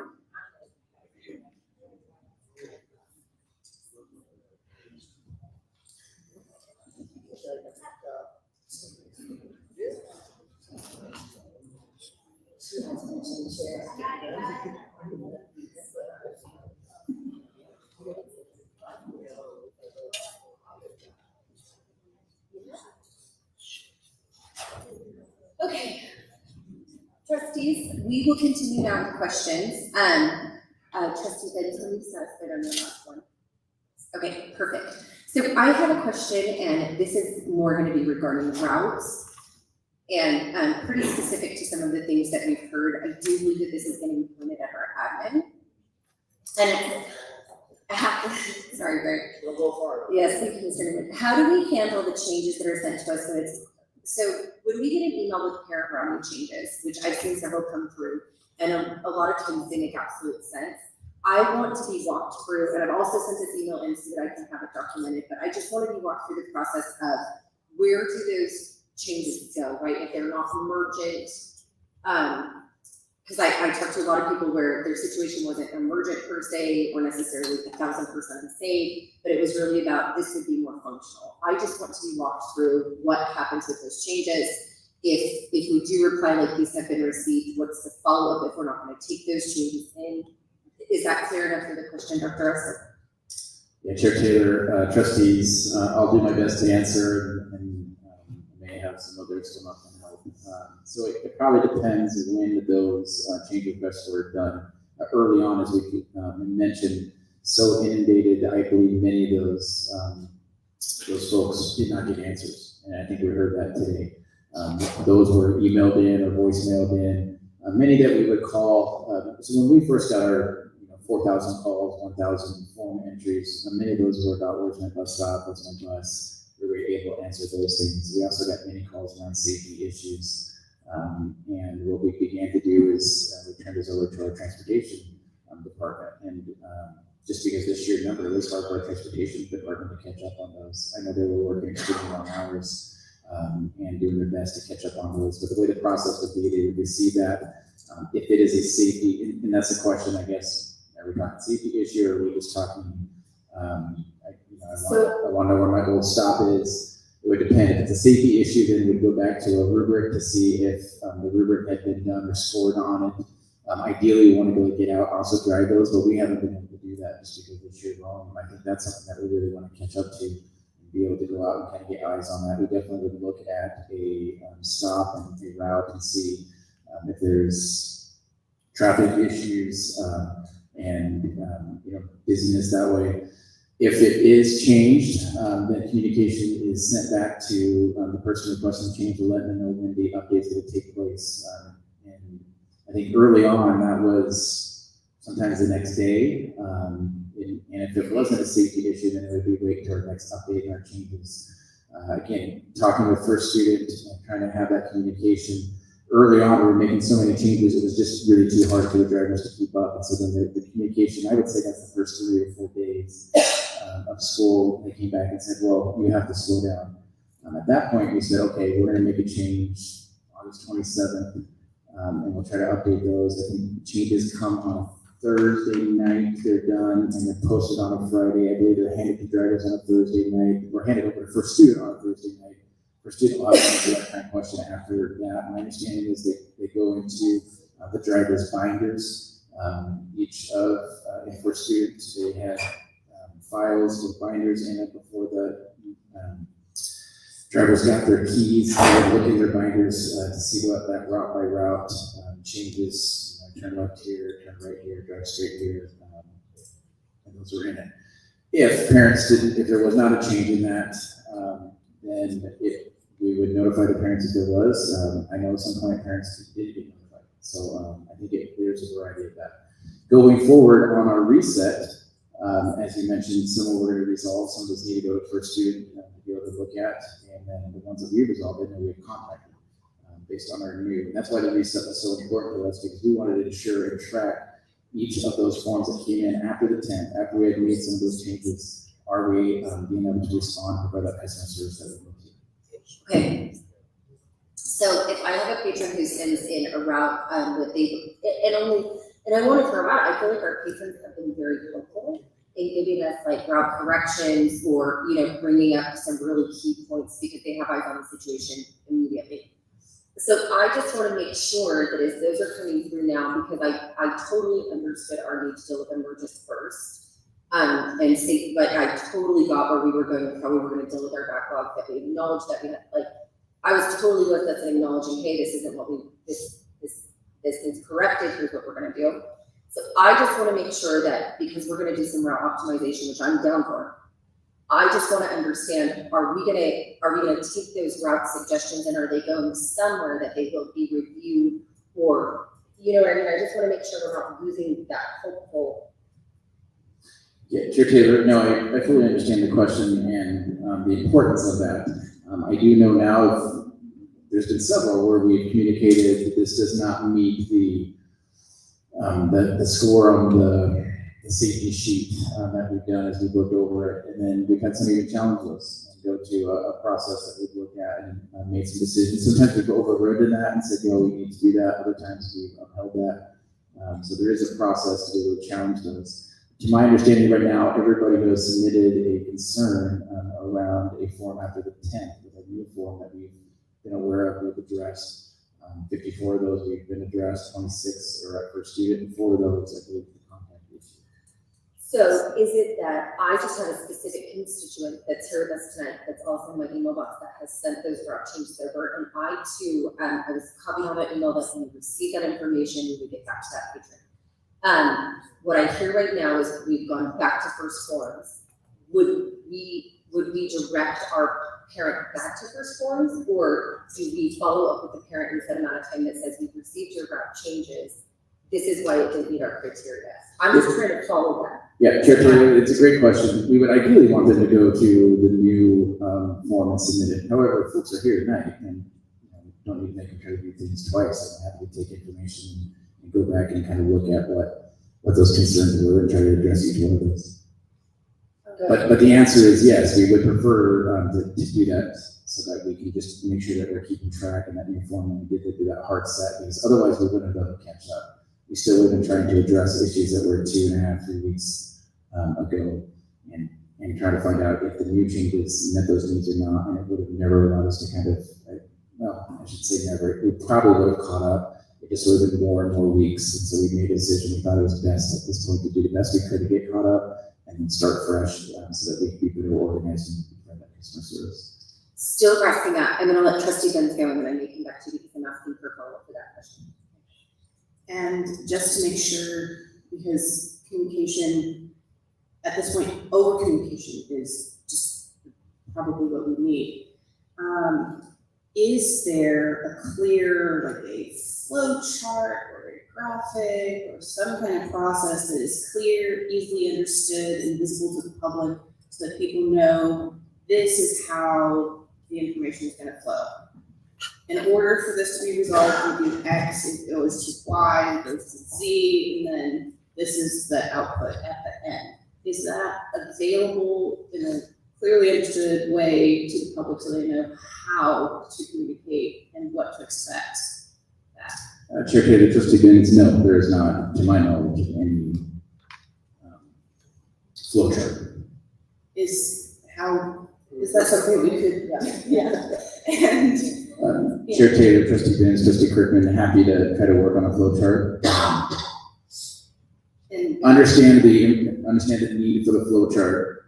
So many of these, like, you might have 3 or 4 different flow charts. If it's a safety issue, it might look like this flow chart. If it's a concern on something else, it could look like this. So maybe, sorry to interrupt, but I'm just in my mind, I'm visualizing like that flow chart that's interactive.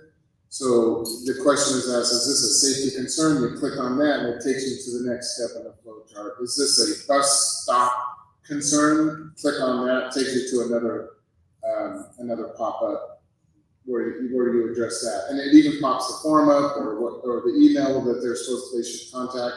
Is this a bus route concern? And you click on that. So really it gives some options for parents and patrons to go to and say, here's my concern. Click, oh, this is where I need to go for this concern or whatever the case might be. Color coded, of course. And even if it's just enough to say, this is the common input. Everything starts with this form. The reason why it starts with this form is so we can keep track of whether or not we've gotten back to you, close the loop. And then once you submit this form, if it's this type of an issue, this is the path it takes. If it's this type of an issue, this is the path it takes. If it's something absolutely funky, press 0, you know? For operator, yeah. I'm hearing that this is a directive, and I'm also hearing, and I think this is answering my patron's question, I don't think it's clear now that these, and again, the reason that we're doing the transportation update right now is to make sure clarity over communication. That's why it's completely dedicated to transportation.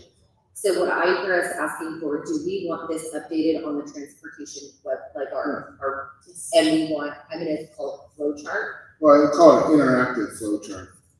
Okay. Not just a static one, because people could look at a static flow chart and just follow arrows all over the place and they'll screw this. And then I'm just gonna direct that if there are any questions that Dr. Russell can jump. And then as a follow-up with the kind of like the resolution timeline type thing, I know that at one point we had talked about, you know, the changes being enacted, being finalized on a Thursday and published to parents' squares. Parents know, hey, on Monday, this is gonna be the stop, this is gonna be the change. There have been some emergent changes where that's not been the case, and I understand that. Do we still have, how are we treating emergent cases? What rises to the level of saying, hey, we need to fix this tomorrow versus it can wait until the beginning of next week? What makes that difference right now? Is that a question, or you want that updated on the website so everybody is clear? Well, it's a question, but it would also be nice. Chair Taylor, Trustee Benz, that decision's made by whoever receives the email, so if it comes directly from me, from the board, and I believe by reading the description of what has occurred, it's an immediate safety issue, and I send that over to our transportation team, my CC, our Director of Operations, and I give a directive that says, I believe this is a safety concern, can you look into it? That usually triggers a response of looking and doing evaluation or making an immediate change and then contacting the parents, letting them know the stop has been added or the stop has been changed. I know we've made some of those overnight and communicated those. The overnight changes are difficult because then we got to get a hold of first student as well and let that communication go to the drivers. And so we've tried to limit those as much as we can, just because the first couple of days of school, there were so many of those, and that's where we were having a lot of the issues with the overload. And I felt for our drivers, and then no fault of their own, but they would miss a turn here, or student would be left there, and then we were working on those.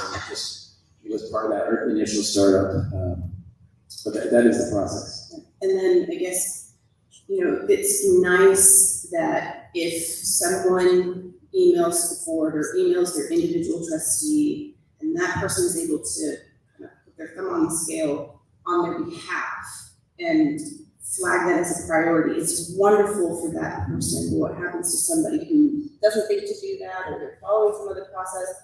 If we have too many cooks in the kitchen, that might cause chaos. Is there a way that, is the new form, does it have a way to flag, everything is on fire?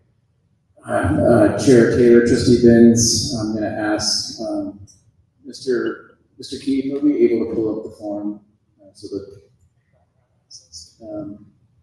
can we get access to Mr. Keith so we can pull up the form and okay. show what it looks like, and that might help. While we're waiting for that, what I have to hear from you and what I think solve this is please update the current protocols as well as anything that is still in flux.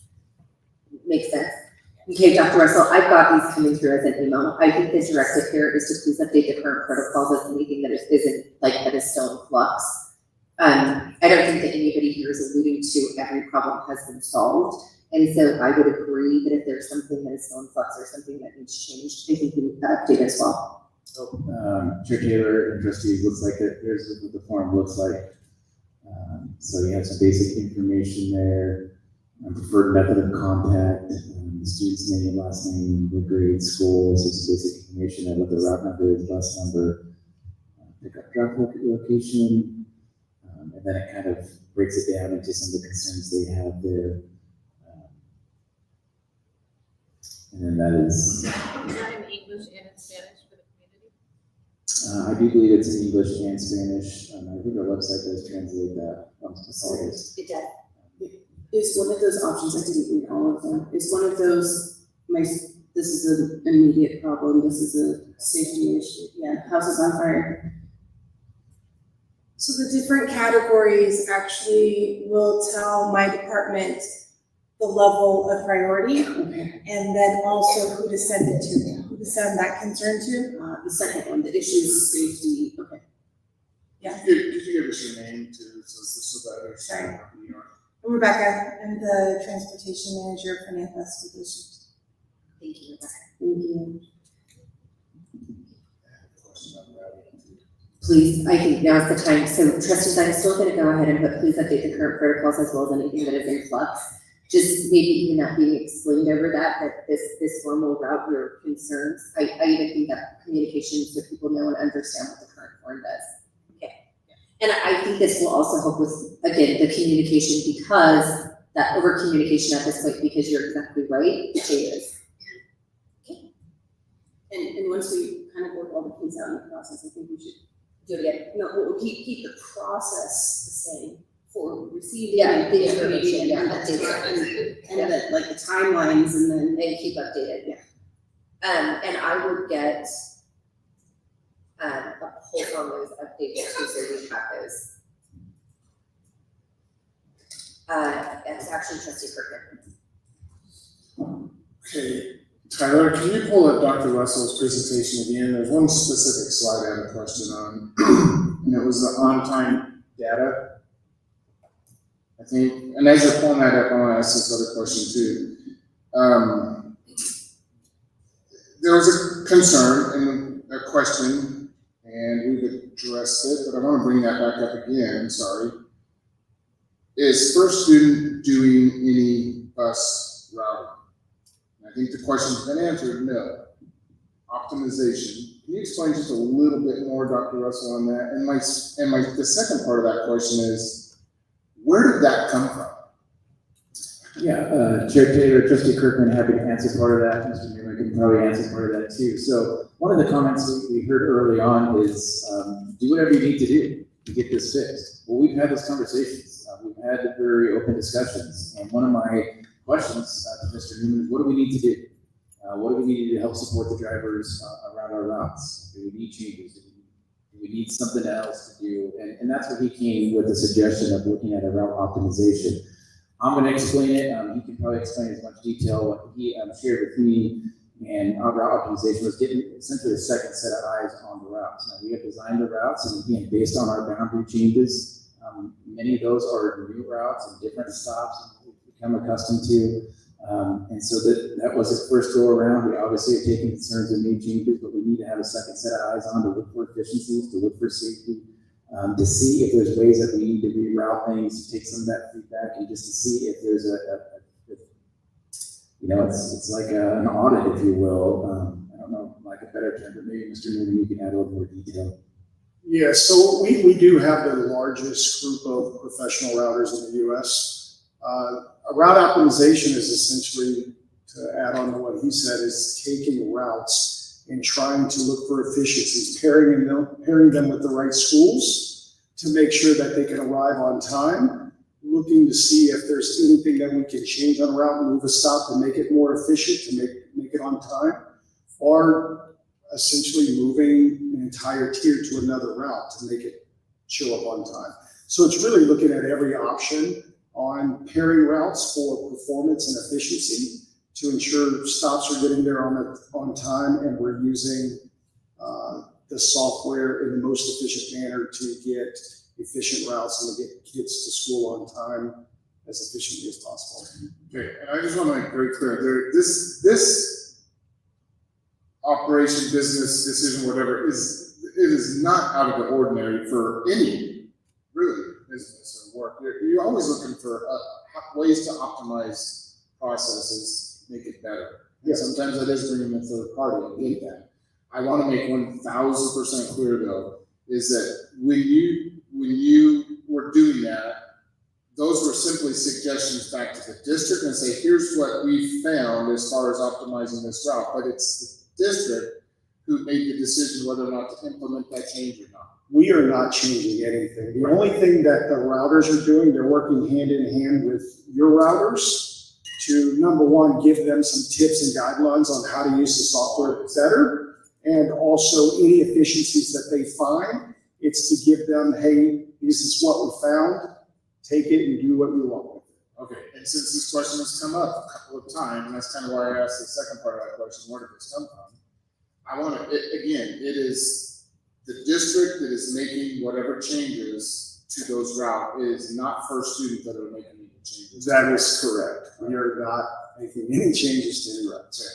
On that note, there was a question that came up from, I think the last individual that in public comment, and she asked about IUPs and 504s aren't provided, this is what I wrote down, aren't provided to the drivers. Can you speak to that just a little bit? I mean, what is that process for IUPs, 504s, that kind of stuff? Are they provided to drivers? Is that something that we? Yeah. So I'm going to defer to Rebecca. Typically, we do not get all IEPs. If it's pertinent to transportation, they're provided, but we don't get all IEPs for every student that we transport. So again, there might be a gap in what that individual is seeing or wants to see and what can actually be provided by law or whatever the case might be. Okay, so I get there's always going to kind of be that gap. Do you have that on that data? So Dr. Russell, this is maybe a question for you. And Mr. Stoffel has been very, very silent this whole night, so it might be a question for him also. These, and first of all, thank you for the metrics provided. This has been so helpful for me. So when I get questions from parents and patrons, there's specifics that I can go back to them with. On time to school, 93%, 92%, 93.5%, so on and so forth. What do the previous years look like? Do we have some comparison to that? See, I knew he was going to. I told him he was going to get up there in one of these. Do we have comparison to what that, just to kind of give us an idea of what that might look like? Trustee Taylor and Trustee Kirkland, we actually never had any of these data points. Not that we had even actively sought for them before either. So this is the first time that we've had this underneath our control, and that we have been looking at it and obviously trying to make adjustments based off the information and the data that we're collecting. But again, we've never had it before, but at the same token, it was not something that we looked at before either.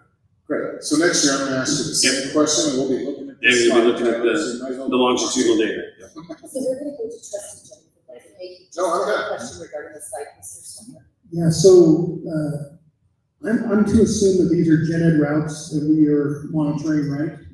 We monitoring sped routes for efficiency as well?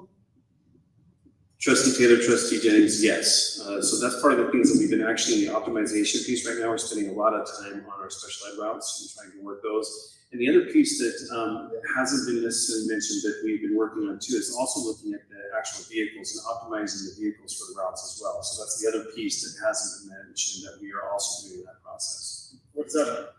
So certain buses have certain capabilities. So some have a wheelchair lift, some do not. Some of those yellow vans have a chairlift mechanism in them. Some of them do not. Some of them will have the need to have harnesses put in for specific special ed needs. And so when we look at those, we're gathering them, we're trying to find better efficiencies instead of having to go to First Students and they're every day changing out seats or putting in new things and putting in harnesses, because it does take time for the maintenance team to do that. So we're looking at optimizing how do we get these routes so that we can use the efficiencies inside the vehicles themselves to be able to address student needs. Mr. Stuffer, because you're up here, let me publicly thank you for the time that you've put in this last fund.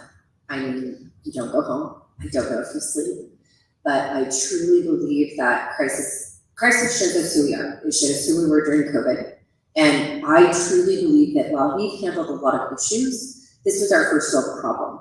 And I believe that crisis reveals who we are, and I can't say enough about your commitment to resolving the issue, to assisting with anything that needs to be done, and again, to taking ownership of any mistakes and correcting those. And that truly is the testament to, and I'm sorry. And so again, I can't say enough about, we are your character, how proud I am that you work for our district. That's it. That's my comment. Have a seat. Since there's a lull in the comment, oh, I'm sorry. Go ahead. I have a question about routes, about some of the concerns that were raised tonight.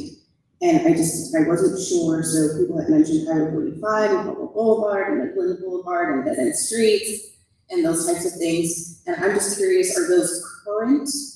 Have those since been resolved? Where are we on those? Do we have someone going? And I know we can't physically drive every single route, and double check things at the same time that the buses would be going through. But do we have people at least spot checking eyes on problematic areas and that type of thing? Trustee Ben, sorry, did you mention wheelchairs crossing the street also? No, I did not. Is that Thank you. what's Yeah, concerned? I got that one as well. Yeah, thank you for the question. So we have been getting, we have the same 60 days to prepare as First Student did. So the routes were created, and then we partnered with First Student's training team.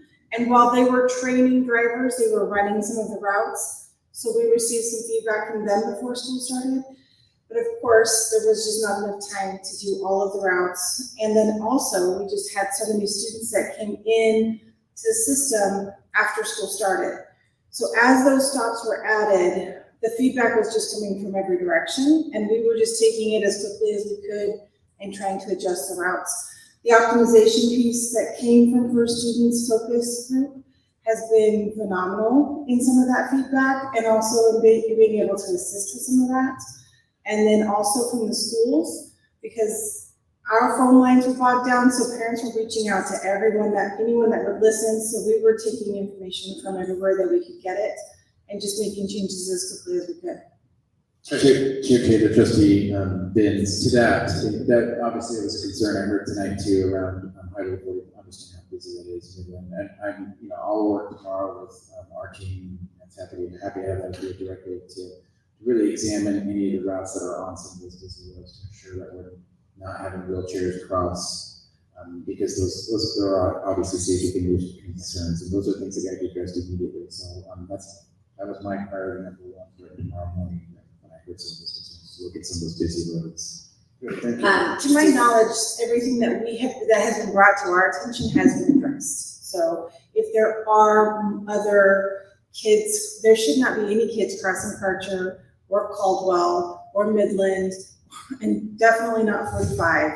I mean, the routing team that built the routes is from this area, so we didn't put stops on 45 or on those busy, crazy roads. So I can't even imagine, but as far to my knowledge, we have cleaned those up that were on. There were some that were on that stretch of Lake Lowell that turns into 4 lanes, and there was a stop that was right where it divided into the additional lanes, and so that stop was moved back to where it's only 2 lanes, and those kinds of things were the changes that we were making.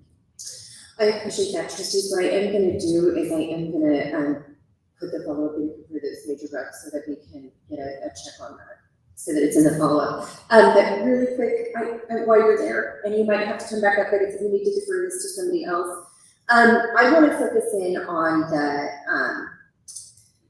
so the first one was the S22 route when we heard from Megan Howard. I think she's gone. But that was where they're still seeing that fluctuation for a 10-minute to a 40-minute, and that seemed like a very recent concern. So my understanding is that we still have some areas that we're trying to work the bugs out in. Okay. And then, so that's on our radar. Okay. My next question was, because we are talking so. Taylor, could you have them instead of shaking their head? Sure, come on up, The please, yes, microphone sorry, totally, that yes, please, It please is come up. on the live stream. Yes, it is on live stream, I appreciate that, thank you, Clerk Lamar. It gets late. Yes, the S22 is on our radar. Perfect. My next question was, around.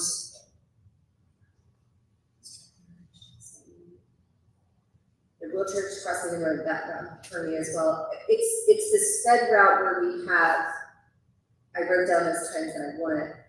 Anderson, Miss Anderson? Yeah, but I had the times, it was like, She said 45 minutes late. no, this was our sped kid where she gave us very specific times. Oh, sorry, and I so need it. Okay. 4:55. So this is that route, and I want to make sure that we look into it. It was 6:28 a.m. to a 4:50 p.m. drop off.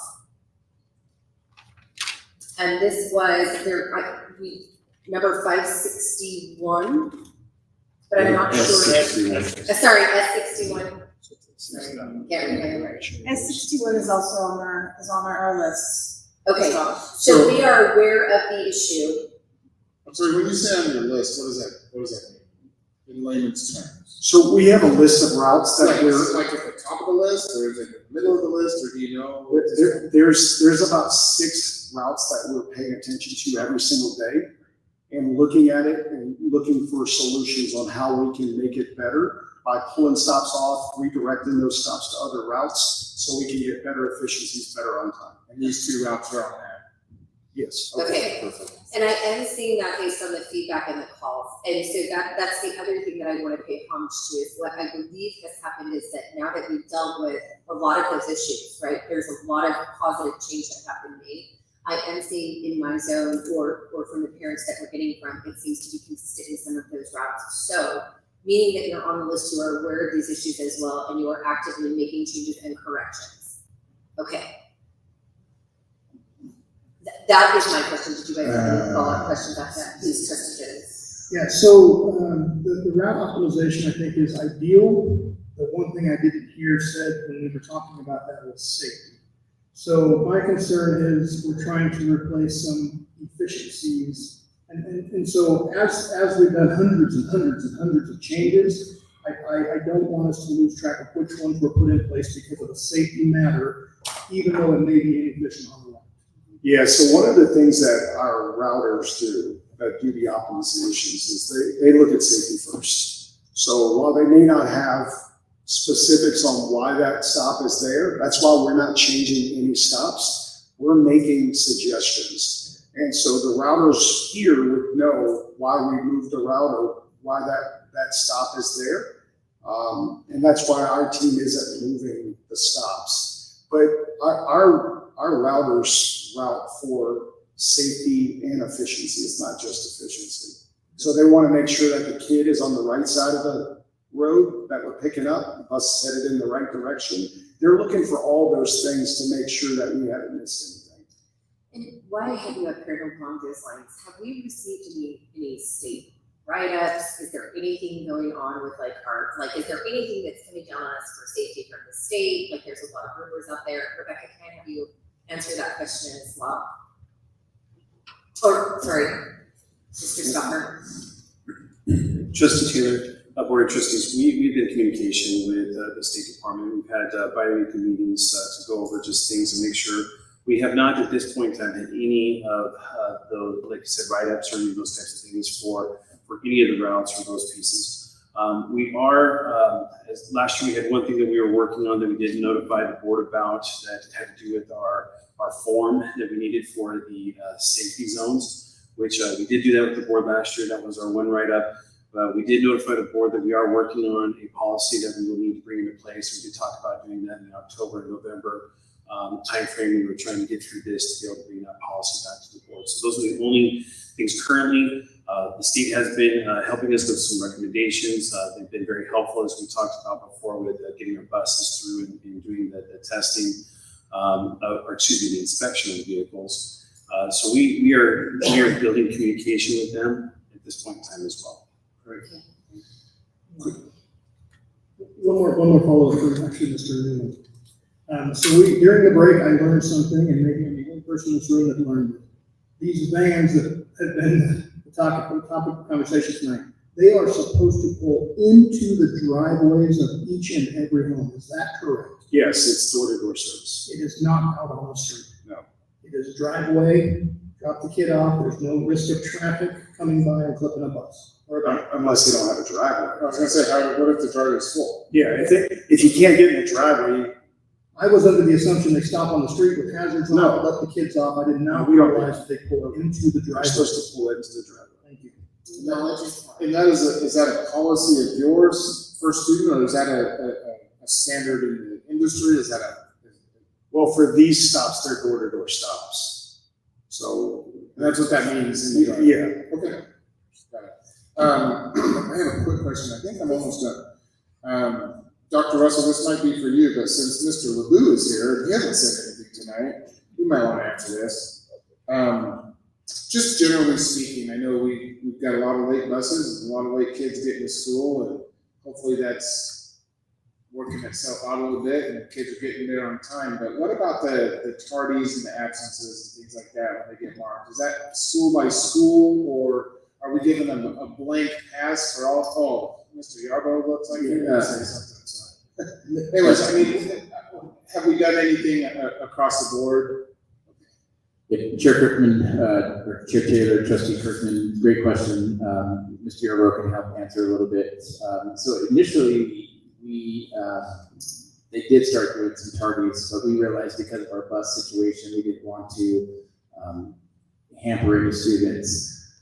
However, one of the things we also told schools was if a student is habitually tardy, then they need to start investigating whether that is a bus issue or that's a student issue. Because we do have students who are wise and they do, high school things, and they go hang out with their friend, or they go take a little longer lunch, or they go visit their girlfriend, whatever it may be, and they become habitually late. If that's the case, then we gave our schools the leeway to say, no, you can count tardies on a student if we investigate and look into and find out that Mr. Yarborough is ditching fifth period and missing half the class because of that. But Mr. Yarborough, if you want to share more.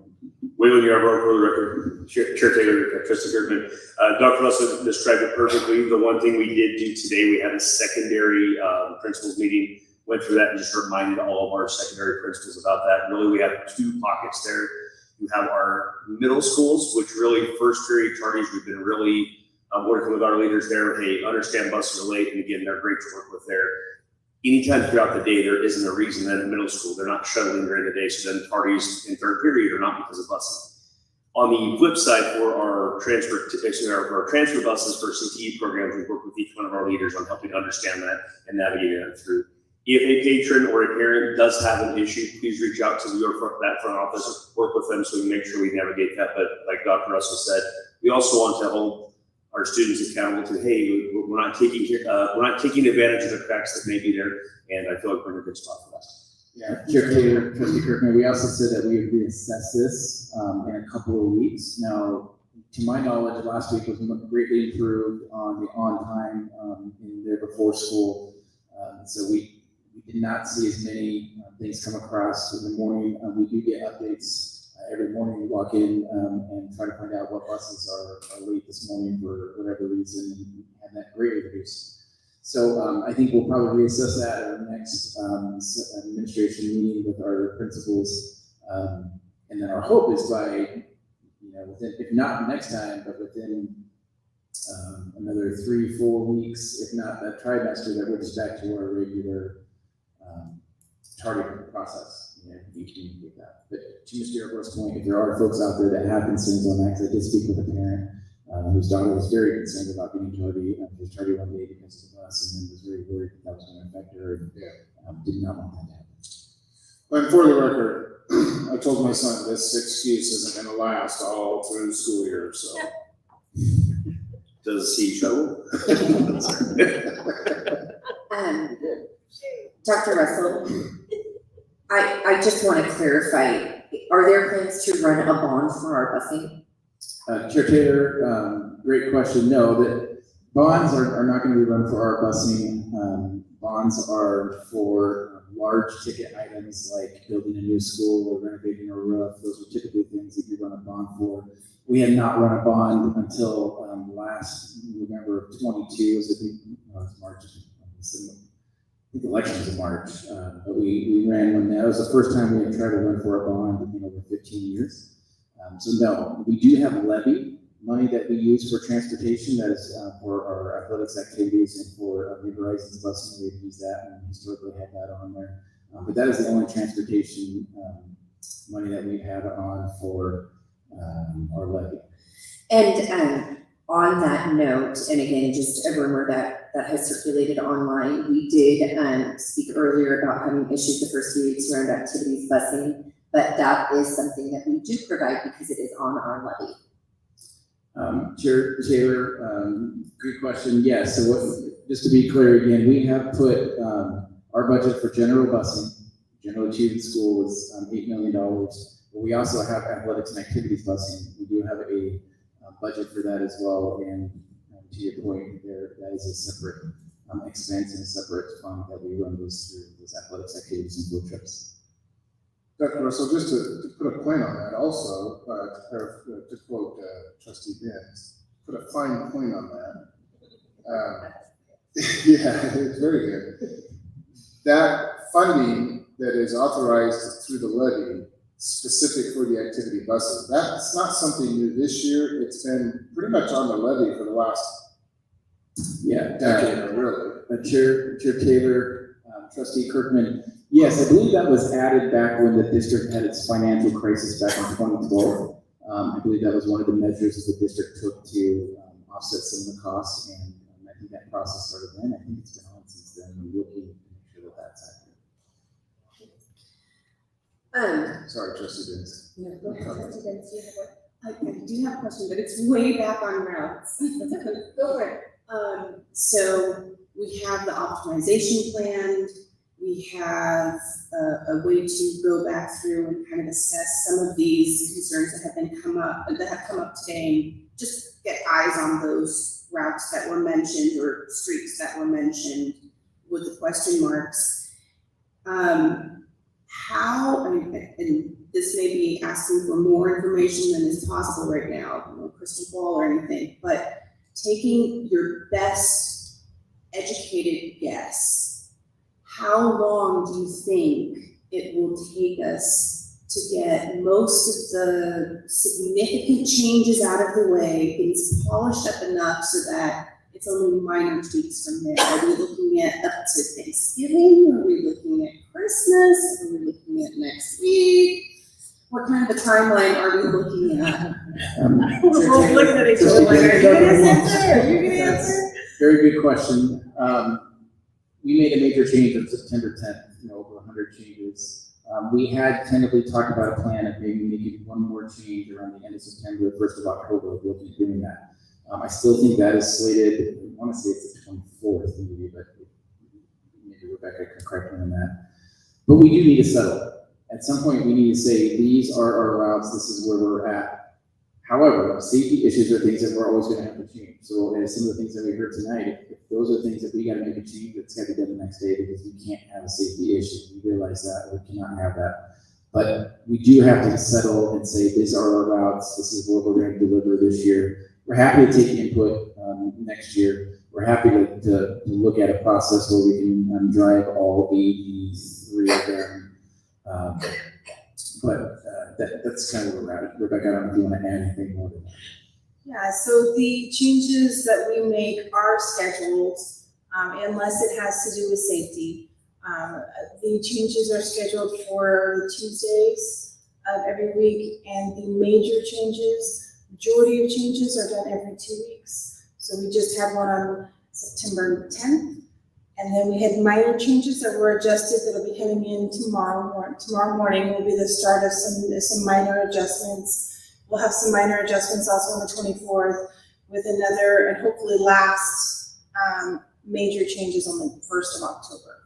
So, and I've already explained, we finish all of the route changes Thursday night. We turn those into for students, so that they have them beginning of Friday morning, and then they process them through their channels we do our communication channels and do the parent squares and update the website and do all of those things to get parents prepared. And then in certain situations, we're even using the call center to reach out to parents and make personal phone calls with specific changes that have a deep impact. So we're trying to do a 3-touch process in getting parents the information.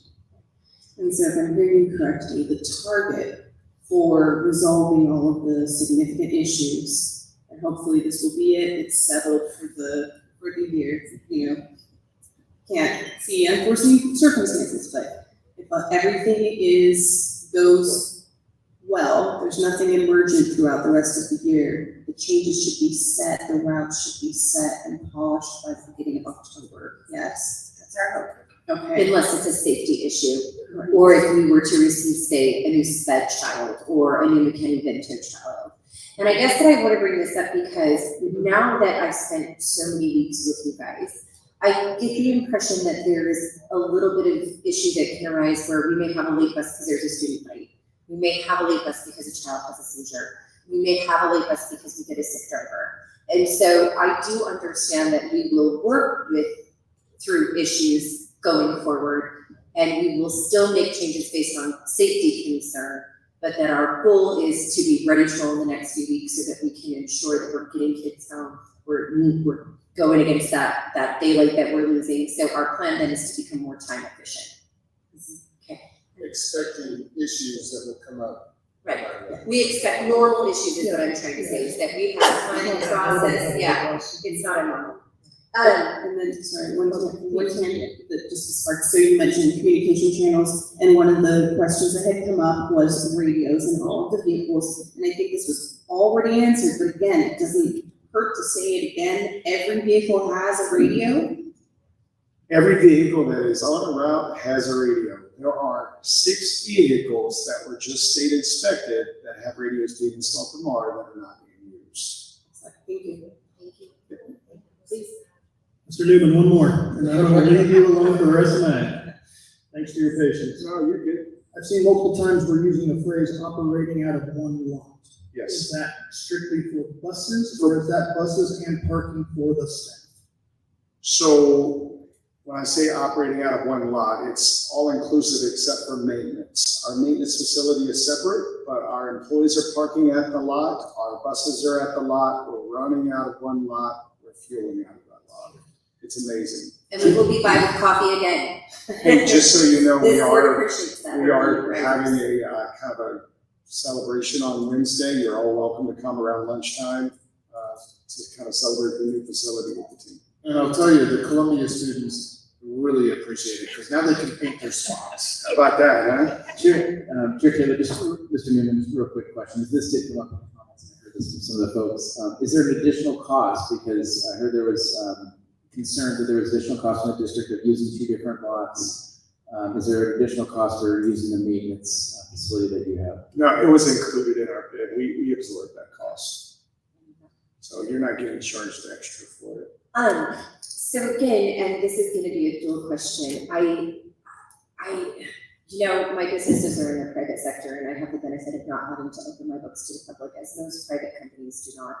Nor do I have to litigate like we do in public, nor do I have to have these sessions in public. And so I'm, as a community member and somebody who ran for the seat because I wanted transparency and just did not feel like I got that during COVID, I really appreciate how transparent our district staff has been, as well as how transparent you have been. One of the things that I think is rumor is that we're having a mass exodus of employees regarding the situation. While I understand we have had a few employees leave, and I think that happens in every organization. You talk about bus for students? I'm talking both. We've had rumors for both, so I'd like to address this tonight as well. Sure. Have you had a mass exodus of employees? No. Now, we did have a few employees leave. You know, busing not for everyone, but for the experienced drivers, we've had a couple leave. It's drivers who are older, who don't want to work a lot of hours, and in the beginning, we were putting in some hours. We were shuttling drivers back and forth, which added at least an hour onto their shifts. So it was time consuming, and they didn't want to do that. But when I looked at our turnover versus a normal startup, we're not out of line. We're right where we should be. If not, we're a little better. So I'm not seeing a mass exodus. I think part of that goes to the staff who creates the right culture there. We're always talking to drivers. Our drivers are like our family. We invite you to come to the facility, talk to the drivers, see what the environment's like. And I was very impressed when I did. Trustee Jennings and I did go. I'm not sure if we were able to see you too, but I was very impressed. First of all, the hour was early. Yeah. And I was very impressed with just you guys being there to greet, assist. I was impressed. Yeah, we have been burning the midnight oil. Yes. But, for us, it's about treating the employees like family and making sure we're creating the right environment for the employees. Every morning I go in, I talk to drivers at 5 o'clock in the morning and make sure they're having a good day. It's just like students, right? So you want to make sure that driver starts the day off right. They're in a good mood. They're in the right frame of mind. And if they're not, we shouldn't put them on the road. So. Thank you. And Dr. Russell, can I have you also answer that question for our district staff as well? Have we seen a mass exodus of staff in our transportation department? Chair Taylor, trustees, good question. We have not seen a mass exodus. We did have one member of our transportation team leave. I think it was the first week in. And this may go just again transparency around the cost of the routing, where that money came from. That is because we haven't rehired that position back. We are still, we just haven't had the time, honestly, to post and interview and do those things we need to do for that transportation department. So we've had that money for those salaries. We have used 7,000 of that to do the route optimizing. And our hope is once we kind of get caught up, I think we're getting very close to that spot where we're able to add that additional staff member back. But we have not had a mass exodus we did not have a mass exodus of teachers. And you saw with enrollment today, we have not had mass exodus of enrollment. We did lose some enrollment, but it was not a mass exodus. So we're pleased with that with our employees and our students. On that note, and maybe we can just provide this as a directive for transparency, but there's been some questions, concerns come up about the additional money that is or might be being spent over and above the contract of 7.993, I think it was, for the contract. So what additional expense, and we're talking one time, we know for the bus depot, things like that, but like you just mentioned, the $7,000 optimization, that came from salary savings, so that's appreciated. But are there any other expenses that we didn't anticipate? So Chair Taylor, Trustee Kirkman, great question. I'm gonna have Tyler, there is a slide that I think we can bring up, because we did cover this in one of our board meetings around our expenses, and there are one-time costs. So there were one-time costs of getting the lot ready, having to put out down gravel, put down dirt. That was a one-time expense. We have that in there. Getting our IT services into our lot and phones, getting those in. There was a one-time cost for that. There's the expenses for our budgets that we have.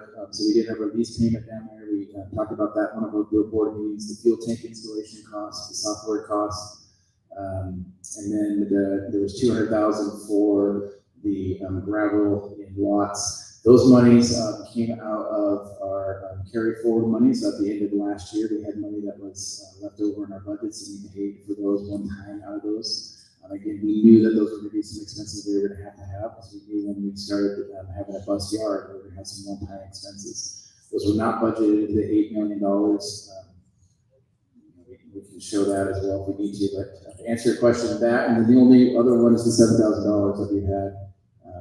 And I'm looking at our Director of Operations, Mr. Grievance, if there's any that I'm missing. Is there any, what about expenses for additional routes? Has there been any additional routes that? Yep, Chair Taylor, Trustee Kirk, it's a great question. Mr. Stauffer, and then, Mr. Ducey, you're prepared. I'm going to follow up with, I would love to see how the community can also access this information, because it is public, so that we can walk through that and have it on record, so that we can Anticipated one-time costs, unanticipated one-time costs. I can go with that.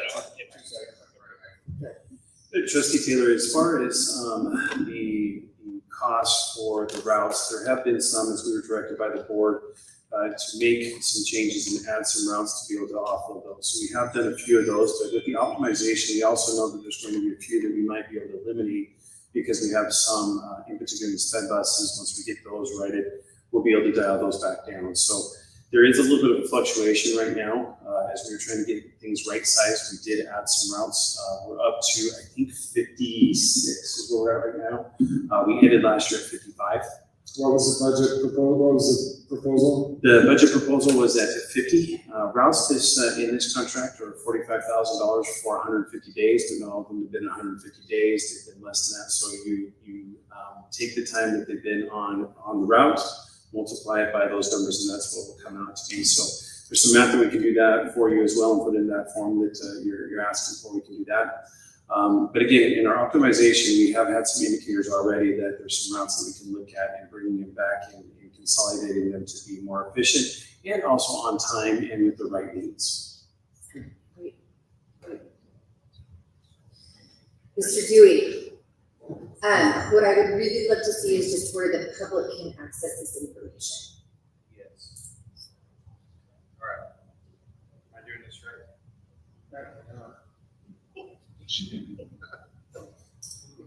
Chair Taylor, while Mr. Dewey is getting his computer up, I could just share our website has our expenses. Every month we review our expenses in a board report, and you'll see that in tomorrow's board report on the expenses and where the dollars go.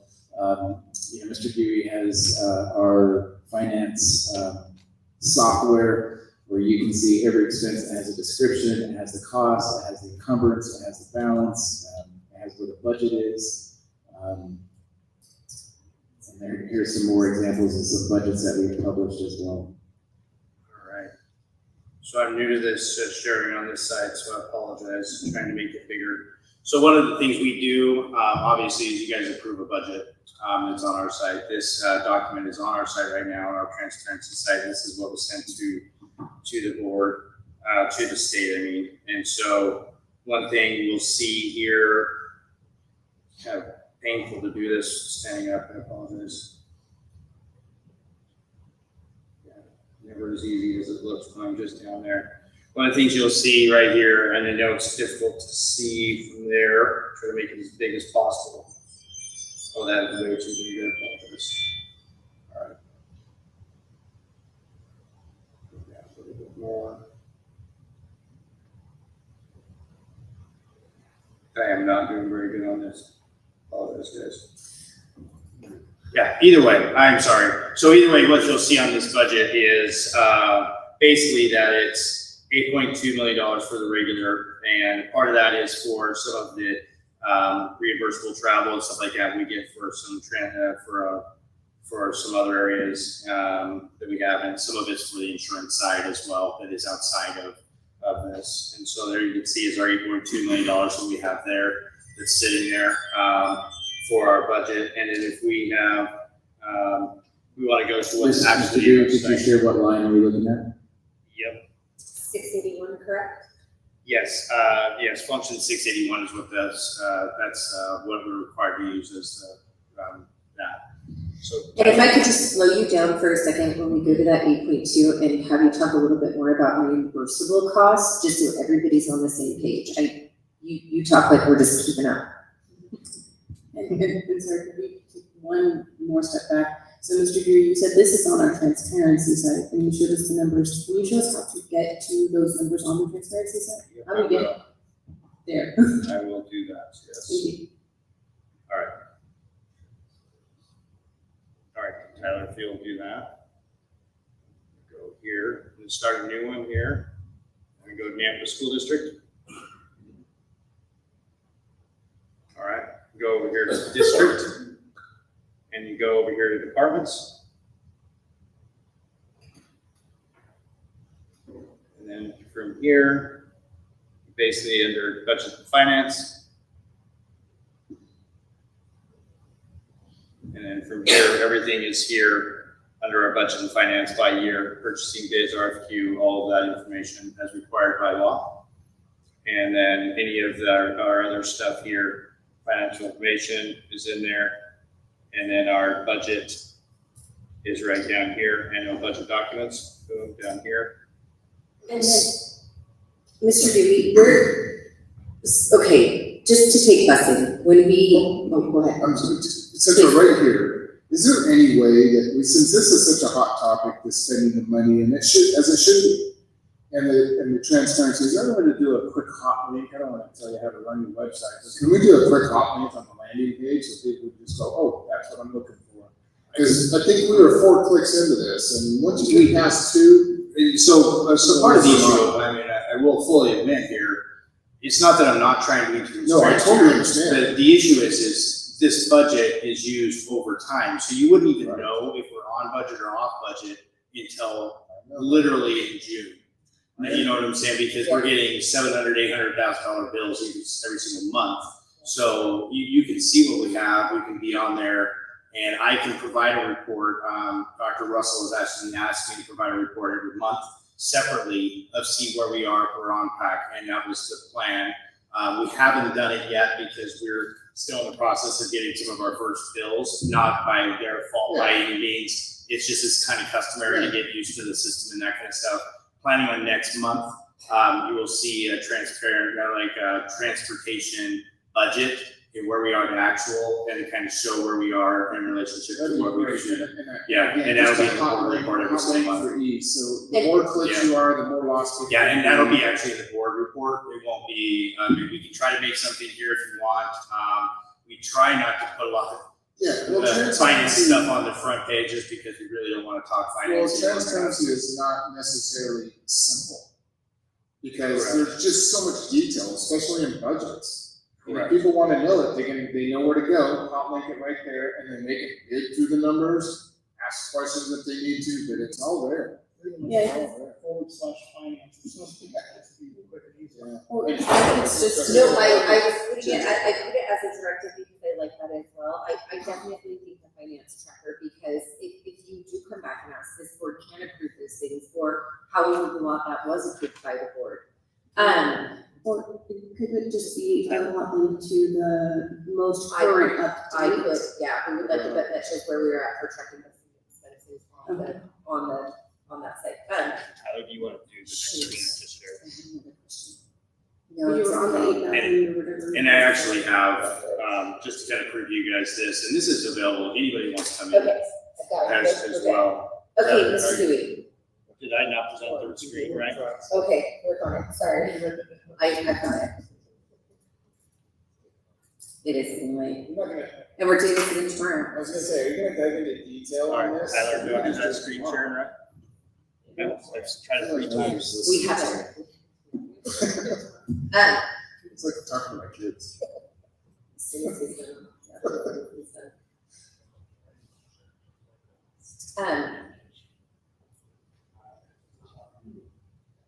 Trustees, I want to share a message that was just received. It was from Venetia Anderson, who spoke with us tonight, and she says, "Hello, this is Venetia Anderson. I'm just reaching out to say thank you for providing the details of my concern in tonight's meeting after I had to leave." She mentions his father and I requested a meeting online and are hopeful that the issue will be addressed after weeks of trying to find the correct point of contact.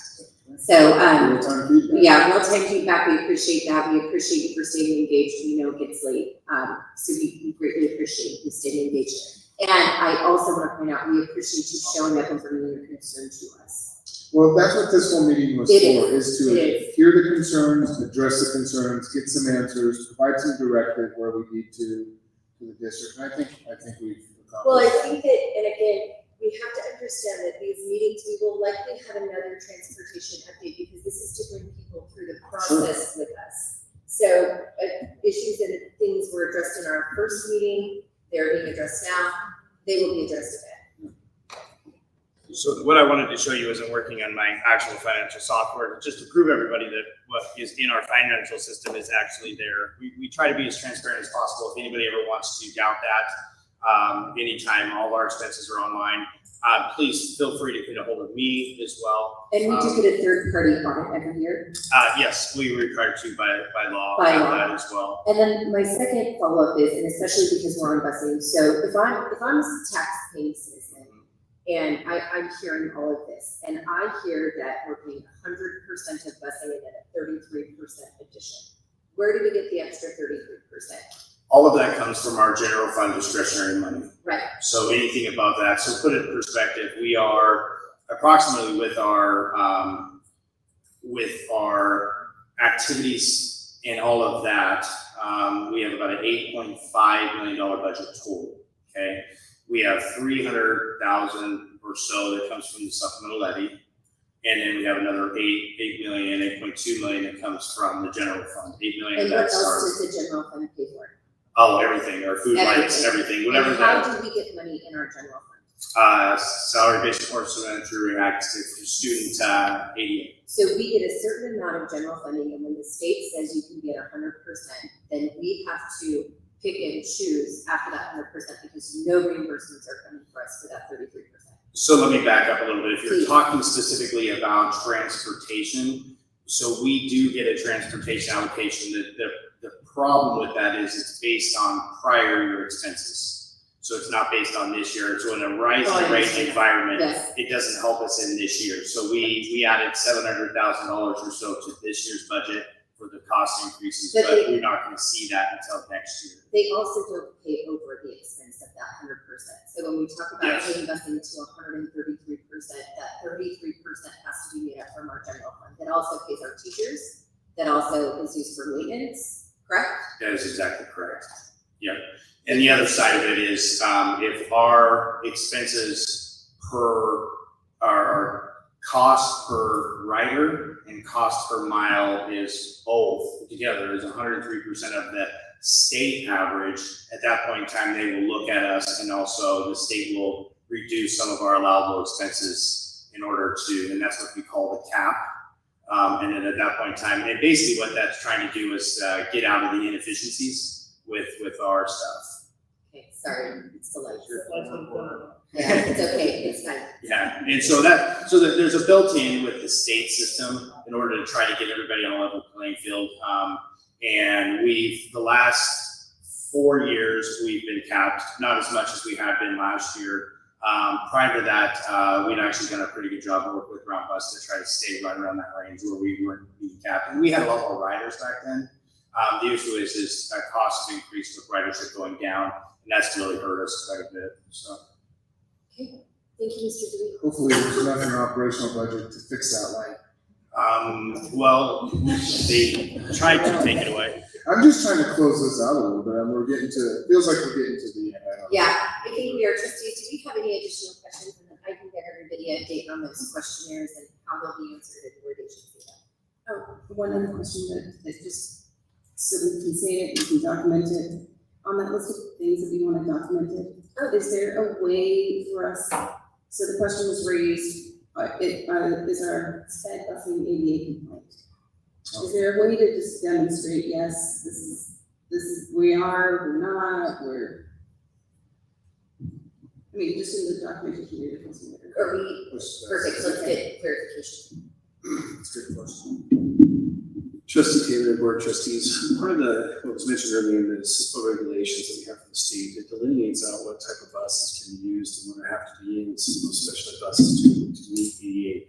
Now, coupled with that is also the information that we get from the students' IEPs and from their disabilities. And so we match those, and those are matched through the IEP and the bus through those requirements. In order to even be passed by the state, have to be CISPO compliant.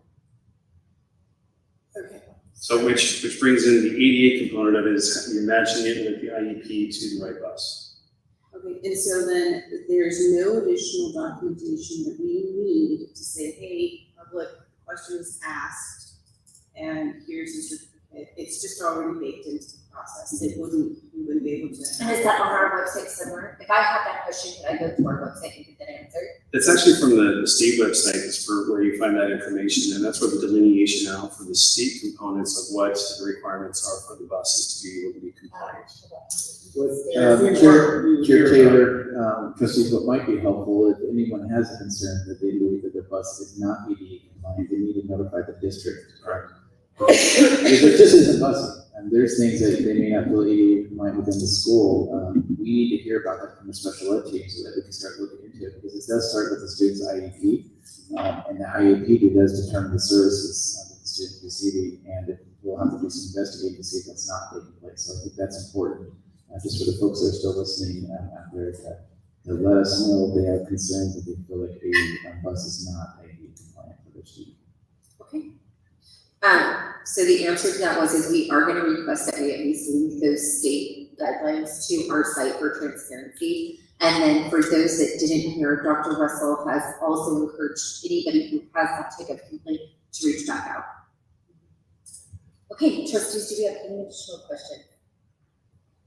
Okay, I want to thank everybody who stayed. I know our meetings get long. I want to thank everybody who's still with us online.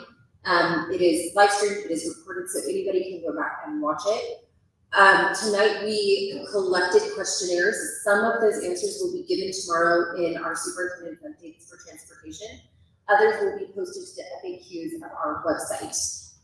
If there are any specialty questions that need some additional answering, then we will direct this to our transportation department or Dr. Russell. I think that's it. Go ahead. So we do have another regular board meeting tomorrow night. We do have another board meeting tomorrow night. So we will have a transportation update, but this is dedicated to transportation, and our plan is likely one more transportation update. I would say looking towards the month of October. I want to extend a sincere thank you again to our administrative staff, our entire staff at the district, all of our building staff, our drivers, first student. I can attest these last 3 weeks, when I haven't been at my own job for money, I've been at the district office or at first student or at one of the schools, if it's just to drop in and check culture or say a thank you. And I have really appreciated the all hands on deck approach. And I have greatly appreciated the transparency that you guys have all gone through with us. So I want to extend my thanks, our board thanks our district, and we really appreciate the time and effort that everybody is putting in. Any other comments? And if not, we can dismiss. Okay, see you tomorrow.